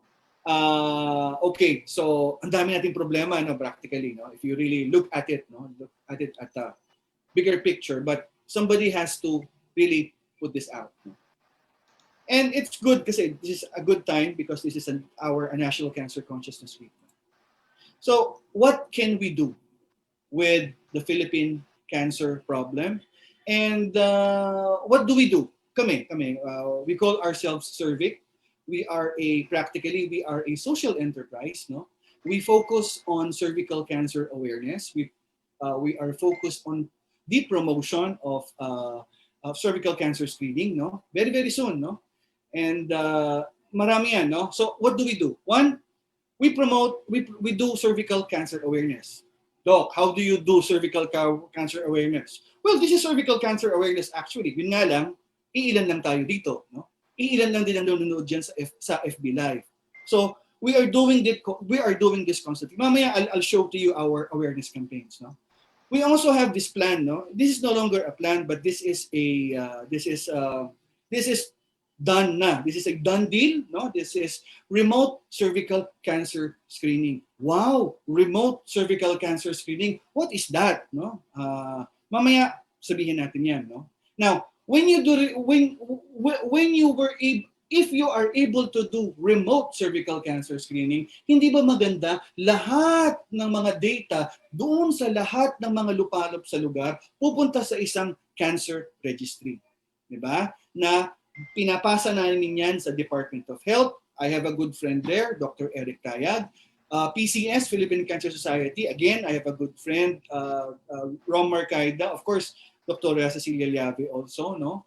Now, why are we building a cancer registry? I don't know if you know. No, it's mainly because we have 2 cancer registry in the Philippines. No, ang isa is the PCS Manila Cancer Registry. Yung isa is the Department of Health Rizal Cancer Registry. Now, it is very, very sad that yung Manila, yung mga cancer lang sa mga ospital ng Manila ang nare-register. Again, I might be wrong, but that's the way I understood things. No? Rizal is the same way. No. In Manila pala, it's buong NCR, I believe. I believe it's buong NCR. Actually, nilaki-lakihan ko na. For the Rizal, DOH, no? DOH Rizal, it's only the Rizal area, no? Yung dating Rizal, no? I think Rizal Medical Center is part of that as well. No? So, unlike in other countries when their cancer registry is lahat ng ospital sa buong kapuluan, territorial, are being reported centralized. In the Philippines, I regrettably am sorry, it's not. Okay? And then, of course, we do research. Mamaya, we will explain all this. Now, let me show you just some of our awareness campaign. No? Okay, how do we do awareness in terms of cervical cancer? Well, we have a online platform which we show every Sunday. No, we call it CerviQ TV, no? Marami nagkakamali dyan, sinasabi nila CerviQ, no? It's Cervic, no? It's Cervic TV, no? Last week, no, we were able to feature an OBGYN, no, by the name of Dr. Glenda Rabino, no. She talked more about vaginal discharge and odor, no. It's a one-on-one. It's a good topic, no. And ano ba daw, sabi nga nung isa, ano ba daw dapat ba ang amoy ng vagina, you know? I don't know, no. I didn't attend that, so maybe you just want to look it at CerviQ TV later on. You can watch the program, no. And for tomorrow, on Sunday, no, we have our CerviQ Ambassador TV, no. We have Mrs. Joy Bell. This is a Mrs. No, Mrs. Western Pacific Asia yata, no? Joy Bell Portabes, no? She will be featured, no? Elevating standards in beauty pageants, no? And then also we will also be announcing, no, our winners, no, doon sa aming awareness hand sign, no? Yan, no? Okay. Yan. Isa sa mga ginagawa namin is the building air awareness hand sign. Kasi ang Rotary kasi, if you don't mind me saying, no, Rotary as one of the has practically helped in the elimination of smallpox, no. Kaya walang smallpox sa mundo na to, partly it's because of Rotary. For so long many times we are eliminating end polio, no. And we have this sign, no. We're saying that we are this close in ending polio because I think is the dalawang bansa na lang ang merong polio, no, which is Afghanistan and Nigeria. I don't know, or Pakistan. I'm sorry, Pakistan and Afghanistan, no. Mga istan yun ang problema namin, eh. So I'm not updated anymore. Maybe I am wrong, I am right, no. So we said, why don't we devise our own, you know, our own awareness so that when people do that, parang kilala ko yata itong mga to, no? JCI, Quezon City, Sampaguita, no? Thank you for putting out an entry, no? And then they have this statement of support, no? So yan, nakikita mo, yan, no? Hindi pa to panalo, I'm just featuring them out, no? So this is for the group, no? Meron din tayong ganyan, no? Yung mga tipong pang mga bata naman, no? We have a couple, no? Yan. Ito, would you believe she had cervical cancer daw, no? Stage 2B at the age of 21 years of age, no? I mean, you know, it's very sad, no? Pero at the age of 21, you're already subjected to this crazy disease, no? So it's really, really bad, no? And then also we have this also. Ito, ano to, galing pa tong London, no? He is a Filipina, no? She is I think a fitness instructor, no? From the way she wrote her statement of support, no? So yan, no? Of course, hindi mo maiaalis sa atin, no? When we started this in 2019, we were practically invited right and left, Inner Wheel, YWCA, Rotary, iba-ibang distrito, you know, where we even have a plan of going Bulacan, Nueva Vizcaya, Isabela, Tuguegarao, 5 days straight and back, doon naman sa kabila, Ilocos, Vigan, La Union, Pampanga, no, doing the cervical screen from one point, but COVID prevented us from doing that. Hopefully, when COVID is done, maybe we can do that soon, no? We can come back to what we want to project, no? And then we can also do this, no? I'd like to share this, no? This is the WHO Glow Teal project. This is an awareness project which I would want you to. You noted in your remarks it's a historic moment, and it's one that's reflected in the participation all over the world today as countries, communities have been lighting up their landmarks and their monuments in the color teal, which is the color for cervical cancer. And today, it's not just the color for cervical cancer awareness, but for cervical cancer elimination. Those lightings have already started in some of the later time zones in places such as Japan, and Australia. And as evening arrives, we hope you'll enjoy looking out for more in your area. So for now, we'd like to share with you a glimpse of some of the monuments that have already been lighting up today.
You noted in your remarks it's a historic moment, and it's one that's reflected in the participation.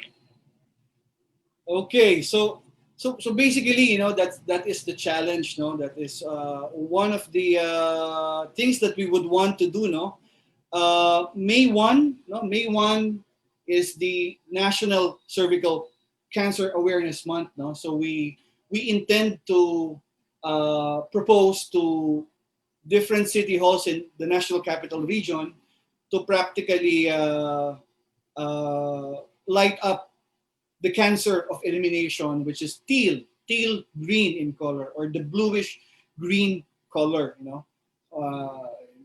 Malay mo, when you go to MOA, makita mo it's all teal, and that would be very, very nice, no? And that would advocate people and saying, so that's part of the awareness, no? Okay. Of course, we have our future campaigns, no? We have contests that will be done. Hindi ko muna sasabihin kung ano yung mga contest na yon, but there will be contests that we will be providing out soon, no? And then if join us, no, if you have time, no, we will be at Lucky Chinatown Mall, no, for a awareness on cervical cancer, the elimination of social cancer, no. I think we are getting May 14 and 15, no. May bakante pa, no. Kung any organization na kakilala ninyo, please look. You can contact me, no. You can get, I believe, yung 10, 11, 12, 13 pa, no. Of course, we continue yung mga awareness talks na ganito. And then we're also looking into influencers, no, like Cervic ambassadors. And of course, later on, we will be doing Cervic volunteers, no. Yon, no. Okay. So, of course, and then, of course, our telehealth screening, no. What is our telehealth screening? Ano ba yung telehealth screening na yan? Ano ba yung remote cervical screening mo, Doc, no? How is it being done? Okay. Just a recap, no, of what was being discussed earlier. Sinabi natin, yung visual inspection with acetic acid is gagamitin lang po yung mata, lalagyan ng suka, gagamitin ng mata, tapos babasahin, no? And then right there in there, no, makikita na natin yung resulta, no? Another way of doing it is yung Pap smear, which is which the hospitals are doing. No? Now, if you're trying to eliminate cervical cancer, you cannot do much of Pap smear, no? Because remember, pag nakuha mo yung specimen, you need a pathologist na magbabasa, no? So that will take time, no? Ang kailangan mo doon is yung VIA, no? Yung visual inspection with acetic acid. Anong ginagamit? Suka lang at saka mata, naiintindihan na, nababasa na. Way back when 2019 came, we were saying, oh, what if we use a cell phone? No? We use a cell phone because we seem to believe na pag cellphone ang kinuha mo, pwede mong i-magnify, then ipasa mo sa doktor, babasahin ng doktor, papasa ulit sa iyo, piprint ng midwife, ibibigay sa pasyente, perhaps maganda yon. No? Di ba? That's a good idea. No? But we actually scraped off that idea already, no? Because of new things that came up about. No? One is, we're getting our own digital colposcope. No? Now, there are colposcope kasi, ito yung mga sinauna dati na bulky, no? Na ginagawa lang to sa ospital. No? Our colposcope is digital, so practically it's portable. You can bring it elsewhere, you can bring it wherever you are. No? The good thing about colposcope, more than cell phone, is because colposcope have optical magnification, whereas cell phones have digital magnification. Those are two different things. No? If you want clarity, if you want a better picture, if you want a better diagnosis, you have to invest on technology. And we've invested on that. Okay? So, we've invested in a portable colposcope. Okay? What else? I forgot something to say. Anyway, let's go back. Then, outside of that equipment, we develop our own software, no? Our own proprietary software. Imagine, you go to a barangay, you talk to the barangay kapitan, you say, Barangay Kapitan, here's the link, share mo itong information na to sa mga constituents mo. Everything is free. Of course, this will be paid by the sponsors, They can book online. Bakit kailangan pa ng book online? Because it's COVID season. Mali mo, hindi na mawala itong COVID season na to. Ang nangyari is, kung hindi COVID season to at nagpalagay ka ng free cervical cancer screening, ano mangyayari? Dudumugin ka ng pasyente. Diba? Libre. No? Pero we made our own madali lang naman yan. It's an online system. No? So okay, hindi sila marunong mag-online, ang barangay kapitan ang mag-online para sa kanila. Okay. Now, pag natapos yung buong screening, yung resulta, ipiprint out, nasa account nila. Initially, we're developing a web app. Mali. Right now, we have developed a web application. No? We're doing that into a mobile application. No? Na kung saan, yung resulta will be on an app na.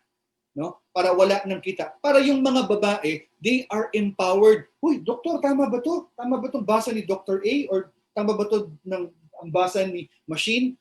That's how we're going to do it. No? We're going to empower them. We have CerviQ. What's CerviQ? Sino ang gusto mong magbasa ng image nung galing doon sa colposcope? Sino ang gusto mong magbabasa nun? Gusto mo ba doktor? Go through CerviQ. Nandyan po lahat ng mga OBGYN na who would want to partake in a reading capacity. No? Ang kagandahan nito is, gumagawa kayo ng cervical cancer screening as far as Mindoro, whereas yung doktor na nagbabasa nandito po sa Manila. That's remote telecervical cancer screening.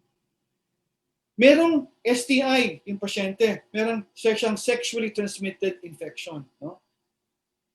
Nag-prescribe yung doktor mo ng prescription. We have an app for that. It's still the same app. We call it CerviqRx. No? Pumunta sa pharmacy, pag pinakita sa pharmacy, the pharmacy can actually delete it because it's a prescribed drug. No? So pag nailabas na lahat, then we can delete that. No? Of course, on that app, we will also be sending you out informational, educational, everything that can mobilize and make people aware of cervical cancer. Of course, it also puts out the treatment facilities nearby. Saan ba ako pwedeng magpagamot? Nandito ako sa Cebu. So it points out where is it near, sinong doktor ang gumagawa. That's how we look at it. And this is one of our greatest, I think this is one of our happiest moment wherein just recently, about 2 days ago, we had the formal agreement between a foreign partner. This foreign partner is offering us AI, artificial intelligence. So kung ang doktor hindi po pwedeng magbasa, it's going to be an artificial intelligence. Uy, artificial intelligence, baka doc, ano yan, prone yan sa virus. No, well, Easy, easy, easy. Take it the point. Easy, easy. Let's understand more what AI means. No? Okay. Now, one good example of AI is DeepMind and Google Health. No, they actually combined in 2014. No, they are now predicting eye diseases. No, look at here, which showed how AI could match world-leading doctors at recommended the correct course of treatment over 50 eye diseases, and also explain how it arrived at its recommendation. No? So you can look at it on your own time, no? But right now, I'm just going through fast kasi medyo ano na ako sa oras ko, no? And then, of course, no? This is also DeepMind and Google, no? Look at this. This is an international evaluation of AI system for breast cancer, no? Now, here we present an artificial intelligence system that is capable of surpassing human expert in breast cancer detection. To assess its performance in the clinical setting, we curated a large representative dataset from UK and a large enriched dataset from the US. We show an absolute reduction of 5.7% and 1.2% in false positive and 2.7% false negatives. So yon. Not only in breast, they even have in radiology. No, they have this algorithm also that outperformed all human radiologists. It was pitted against on an average of 11%. I'm sorry. Okay. Uh, this is also commercially available. This is a butterfly network. No, it works like an ultrasound. Just look at this drawing over here. No, let me get the pointer. I'm sorry. No, so here. So let me get the pointer. Look at this. So here we are. Kunwari, this is you. No, you are in Cagayan de Oro. No, doing an ultrasound, and your doctor is in Manila. She is already reading what you are seeing. And that will be the technology in the future. And mind you, these are already out in the market. No? Okay. Another thing is Enlithic. No? The startup technology can interpret a medical image in millisecond up to 10,000 times faster than the average radiologist. These AI, they do not uh, make the doctor obsolete. No? They are just there to be either the screeners, but still the doctor will later on act on it. No? So yun. Especially in radiology. No? Okay. So, okay, we also have arteries. No? They have cardio AI, lung AI, chest, neuro. I do remember there was this girl, flight attendant yata from a reputable, um, I know you know the story. And they said, they were saying it was an aneurysm. There is this AI, no, that get a CT scan, send it to the AI, they will let you know how many percentage of you dying from an aneurysm. That's how powerful these AIs are. No?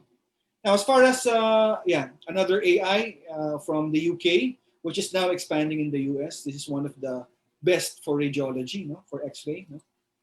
And then for cervical cancer reads, no, you can see now Microsoft is actually investing on the diagnosis of making cervical cancer diagnosis faster. No, this is in partnership with a company in India. No, so we also have Hologic, no, which is now also into AI-based cervical cancer screening platform. No?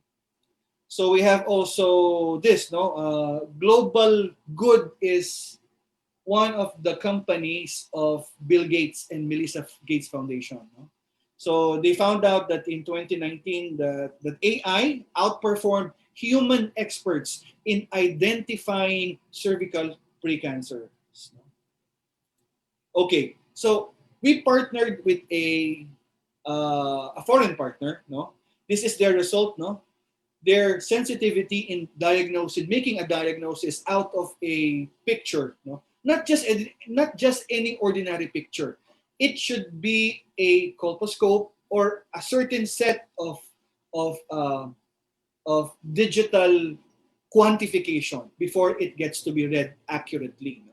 So their sensitivity for diagnosis is about 93%. Their specificity is about 89%. If you look at the sensitivity and specificity of pap smear and VIA of humans, they are just about roughly about 80, 70%. No? Something like that.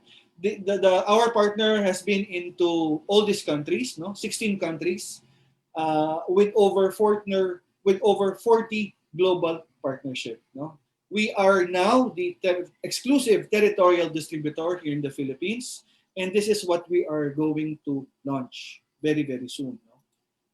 So outside of our foreign partner, of course, we would like to also be into our research, no. But remember, because I am a doctor as well, no. Of course, there must be a check and balance. Remember that I am also a doctor who can also check on this. No? Kung hindi ko kaya, remember my wife is also a gynecological oncologist. She can also participate, or we can get other people who can probably divest time on what we're doing. No? But then again, this is the most important part, that initially we're going to drive our testing into areas where there are no doctors. No? Para lang baka sabihin we're trying to compete. We're not trying to compete. We're really more focused on areas where there are no doctors, no, like in Mindoro, because that's part of my Rotary, and that's part of my my district, you know, Occidental Mindoro. No? And then once we arrive at 1,000 images, we will try to ask the doctors naman to read it blindly. Meaning blindly, hindi namin identify yung pangalan nila. They will read those images. And then we will compare that to the AI. No? And then later on, kung merong hindi magkapareho, you know, we will subject the patient for a biopsy. I mean, I don't know if we can do that. No? Or we can just put it in a formal study. No? Parang ganun. Kasi retrospective muna eh. Ayaw muna namin ng prospective, no? So, also, remember, yung data na makukuha namin dito can serve as teaching images aids, no? For future readers in cervical, in VIA, no? And they can be used for residents, no? In the training, no? And then, like I said earlier, no? Whatever data we get, we share it to the Philippine Cancer Society and the Department of Health. Now, okay. Okay, Doc, ganun lang ba yun? I mean, is that what you're just trying to do? Is just to impress us with equipments? No. We're not trying to impress you with whatever, no. In fact, that is just our screening part. Our awareness also is also complicated, no. In a sense na whenever we go to a barangay, we initially bring out normally handouts, no, for them to sign up on an account on a web app. And then on a web app, they can sign up account. They will be given a schedule. No, once they attended their schedule, so kunwari screening na today, no, and they attended their screening na ngayon, no. Before they even get the screening, meron silang pre-test, no, because we want to understand. No, we want to understand what are their knowledge, what are their attitudes, what are their practices. No? Bakit ba ayaw magpa-screen ng babae? This may be true for you, this may not be true for her, but we want to understand, and then we can try to re-emphasize and try to recorrect and try to debunk, no, those yung tinatawag nilang myths, no? So, yon, no? Then after that, we subject them to a video, no? It's a video of cervical cancer. Of course, we're going to put it in a layman's term, no? Before we do a seminar, no? I mean, before we do a screening, no? Manonood sila ng video, and then magpo-post test sila to validate kung naiintindihan ba nila, or ano ba, baka mamaya hindi nila naiintindihan, then we can actually change the video. Now, question, why do you think we are doing this? Because in my belief, to the people who I have interviewed, ito yung nakikita nila, ito yung naririnig nila. Whenever I go to cancer screening, all that is into my mind is pain. Is the stigma of the painful experience. But because I do not understand what am I going through. So when you invite them for a cervical cancer screening, what do they understand? What do they recollect? It's the pain. But if I tell you, I'll give you a free screening today. Because if you don't get the screening and you happen to have a pre-cancer lesion, 5 years from now, you will have a full-blown cervical cancer, and 5 years later, you will die. See? So maybe the pain is gone, the benefit of what the cervical cancer meaning is to them is more emphasized more than that of the pain. Instead of saying, oh, there is no pain. That is what we see to think. So, what if, is it nahihiya ba ang Pilipino because ayaw bang makita yung maitim yung singit nila? Is that part of a barrier of trying not to go to a cervical cancer screening? Then if yes, my God, put up a mask. Put up a full-blown mask, put up yung mga mask na face shield na dark. It's okay by us as long as you get the screening. That's our point. Okay? So, I think this is my last slide. No? So how can you help? Which we really need it. No? So one, you can support the screening. No? It doesn't necessarily mean you need to sponsor it or you need to finance it. Remember, it's going to be an election.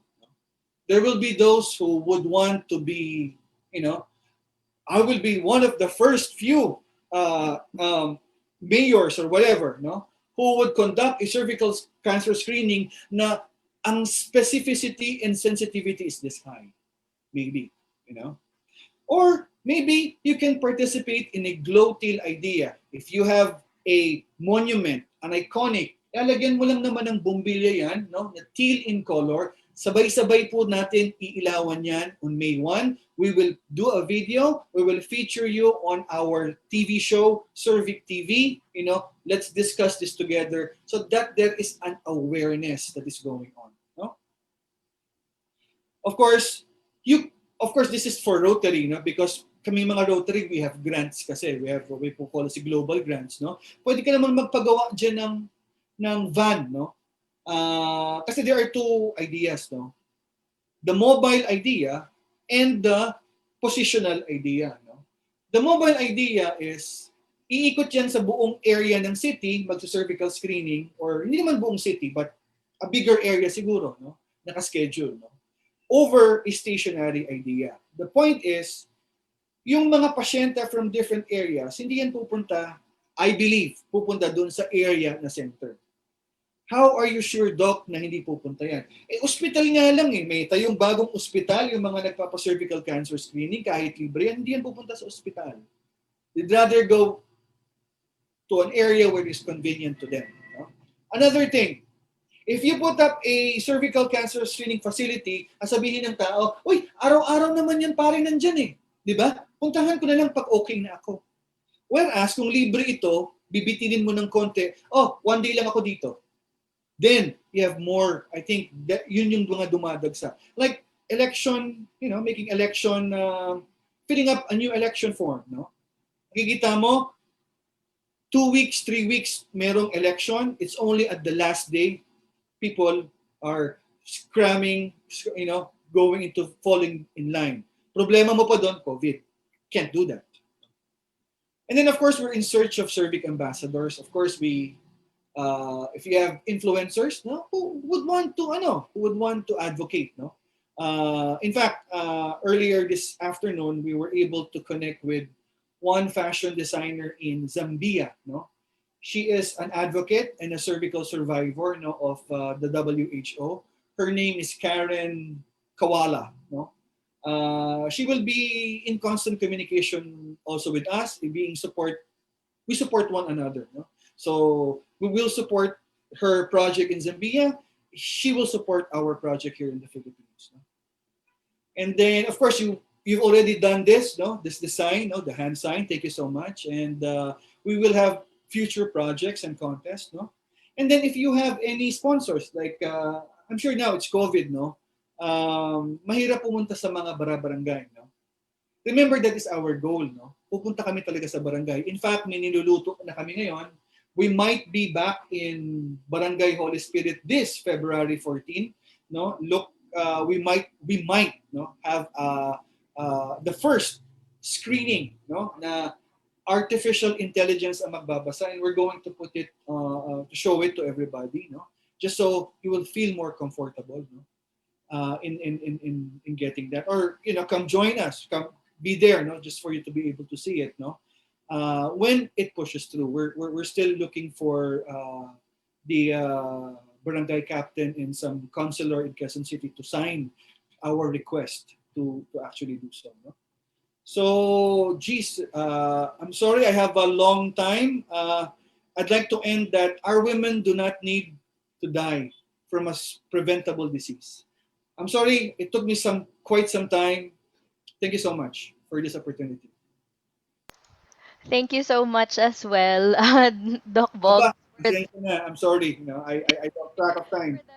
No, it's all right for that really informative talk on telehealth. At least we now have a more clearer picture of what Cervic does and what it will do for all women and girls. Hopefully, we wish your app all the best, of course, and we would love to collaborate with you on that more. Now, we still also have Question. questions. Sure. Meron, meron pa rin pong question, I think. No problem po.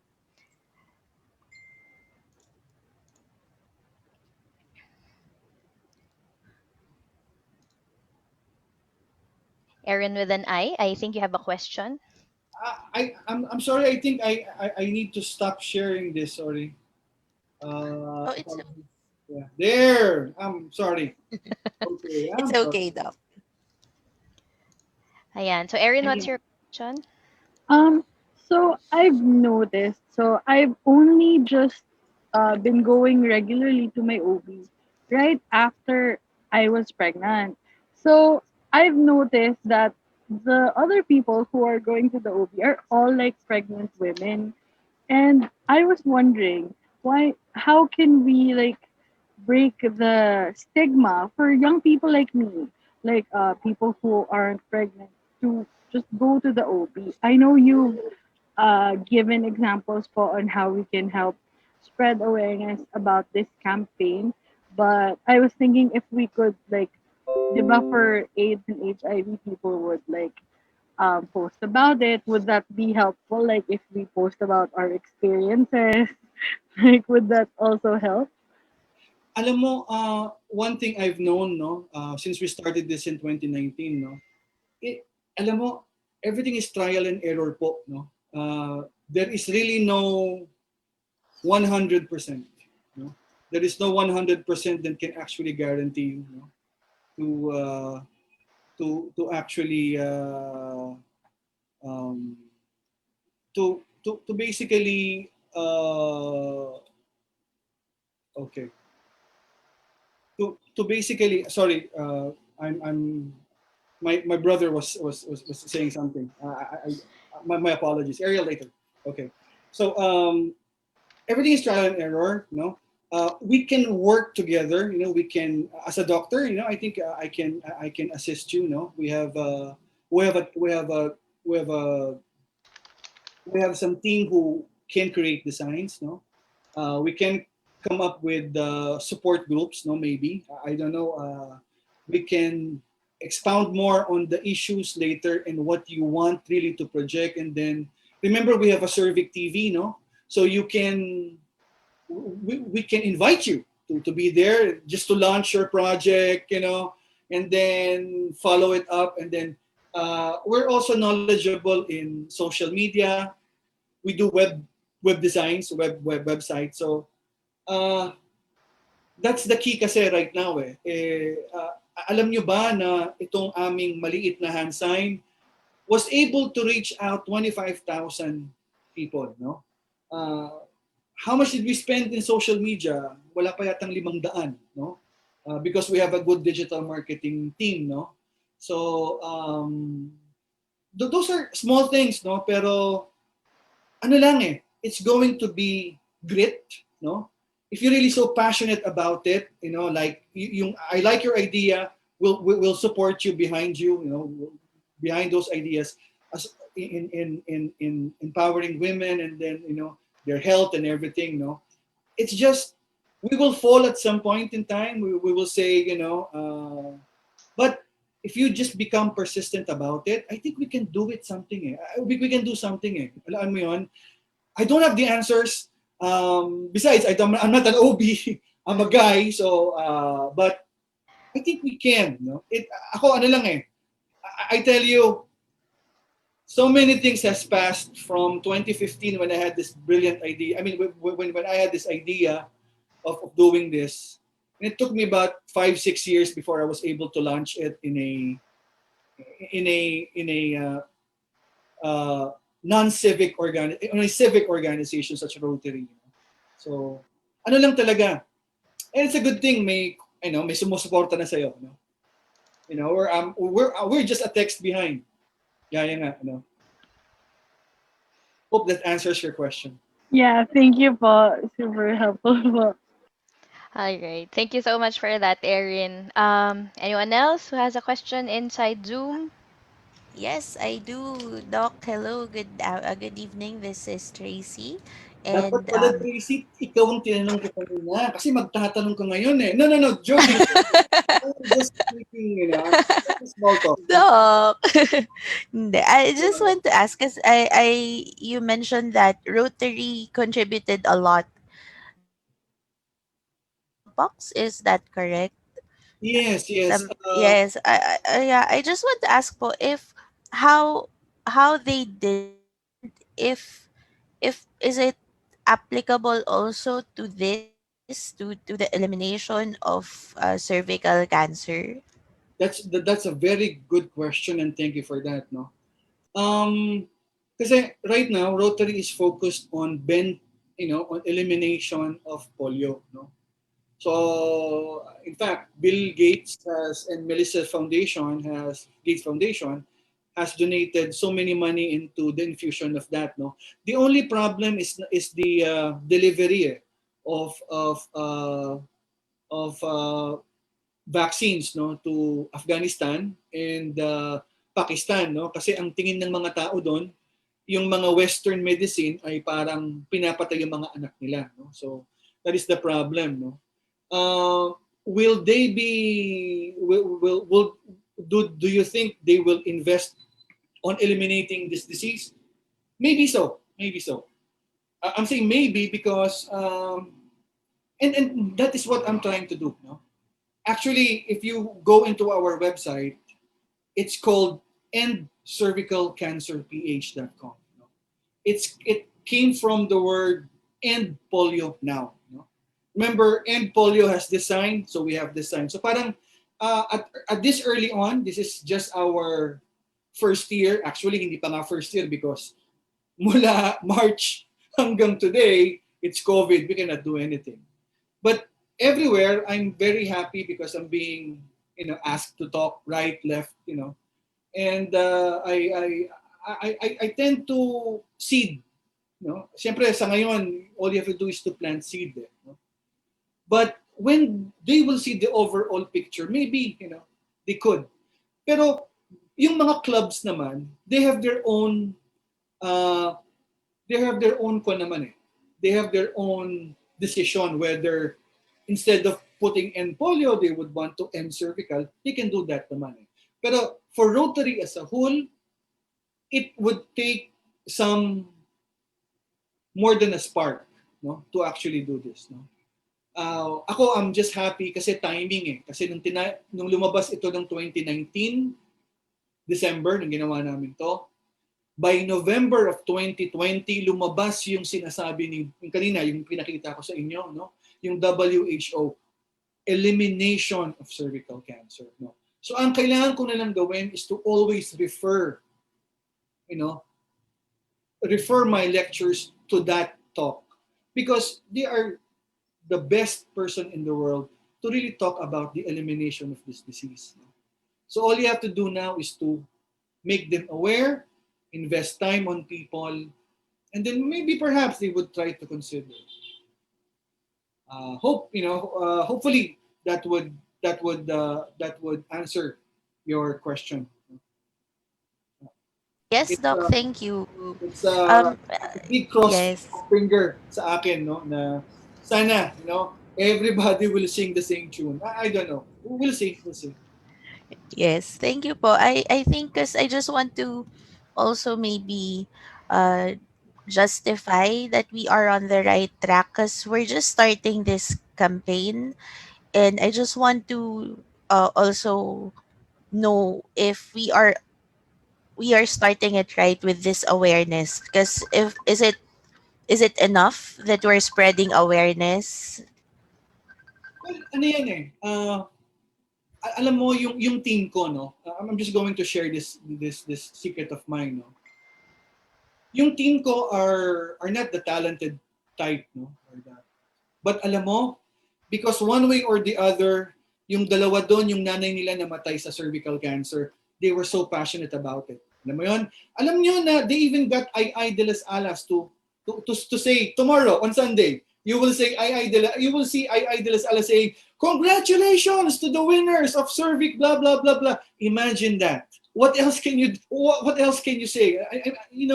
I'm so thankful for them, for these people. No, I'm really touched by their works. No, uh, you are a very talented group. No, I can see yung passion nyo on why you did this. No, in time of the National Cervical Cancer Consciousness Week. No? On March kung gusto niyo, if you can find companies, no, we can do screening together para kayo mismo. In fact, I would even want you to be the screeners. Screeners, what do you mean the screeners? We can teach you how to put the speculum. Would you think that would be more enticing for you to be so passionate about of what you're trying to accomplish? If that is so, that is the part that we say cervic volunteer ito, no? Ano ba yung mga tinatanong sa pasyente? Alam mo ganito kasi yan, no? When you go to a barangay, no? Tapos ang magtatanong dun sa barangay, yung mismong tauhan nila. Kunwari ako yung pasyente. Meron ako kunwari lang, I have STI. Ano nararamdaman mo? Meron bang lumalabas sa'yo? Hindi mo, kasi kakilala mo yung nag-i-interview sa'yo eh. Hindi mo sabihin, kasi po yung kahapon kasi ni ganyan meron si ganito eh. It's very hard, no, to actually tell people. What I can do is, whenever we have a screening, why don't we invite you? Sabihin nyo lang sa akin kung hanggang saan yung gusto niyo, no? Because I can even dedicate time, give you a lecture, this kind of lectures, no?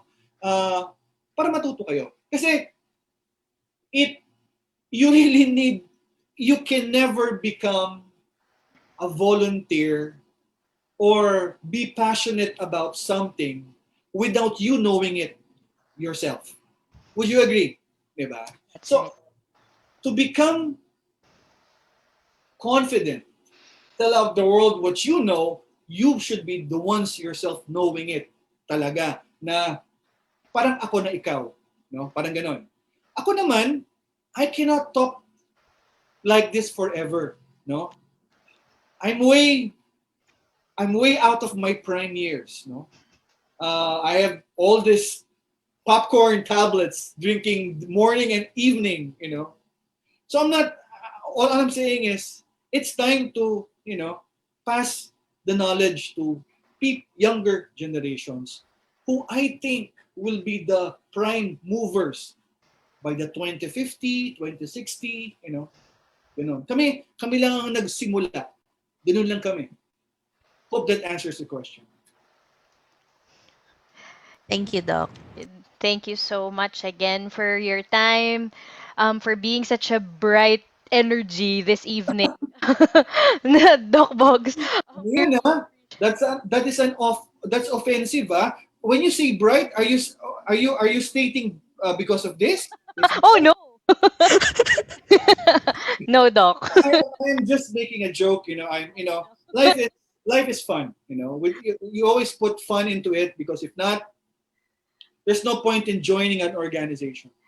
That is right, Doc Bugs. And thank you very much for not just insightful, but very informative talk as well. And with that, we would also like to your contribution to our tonight's webinar series. So we have a certificate for you. Thank you so This is to recognize your full name, of course, Jesus Randy Concepcion Rivera, MD, FPCR, DPROS, for your insightful talk on telehealth, a game changer in the prevention of cervical cancer, given this 22nd day of January 2021 via Zoom online, signed by yours truly and Miss Reza Erina Medalla. So thank you again, Doc. Let's give Doc another virtual round of applause. thank Yeah. you thank you so much. Thank you. So much po ulit. And yeah, that ends our webinar series for tonight. These are your Sampaguita ladies, and we wish you all a lovely evening. Good night, everyone. Good night. Thank you so much, guys. I mean, yeah.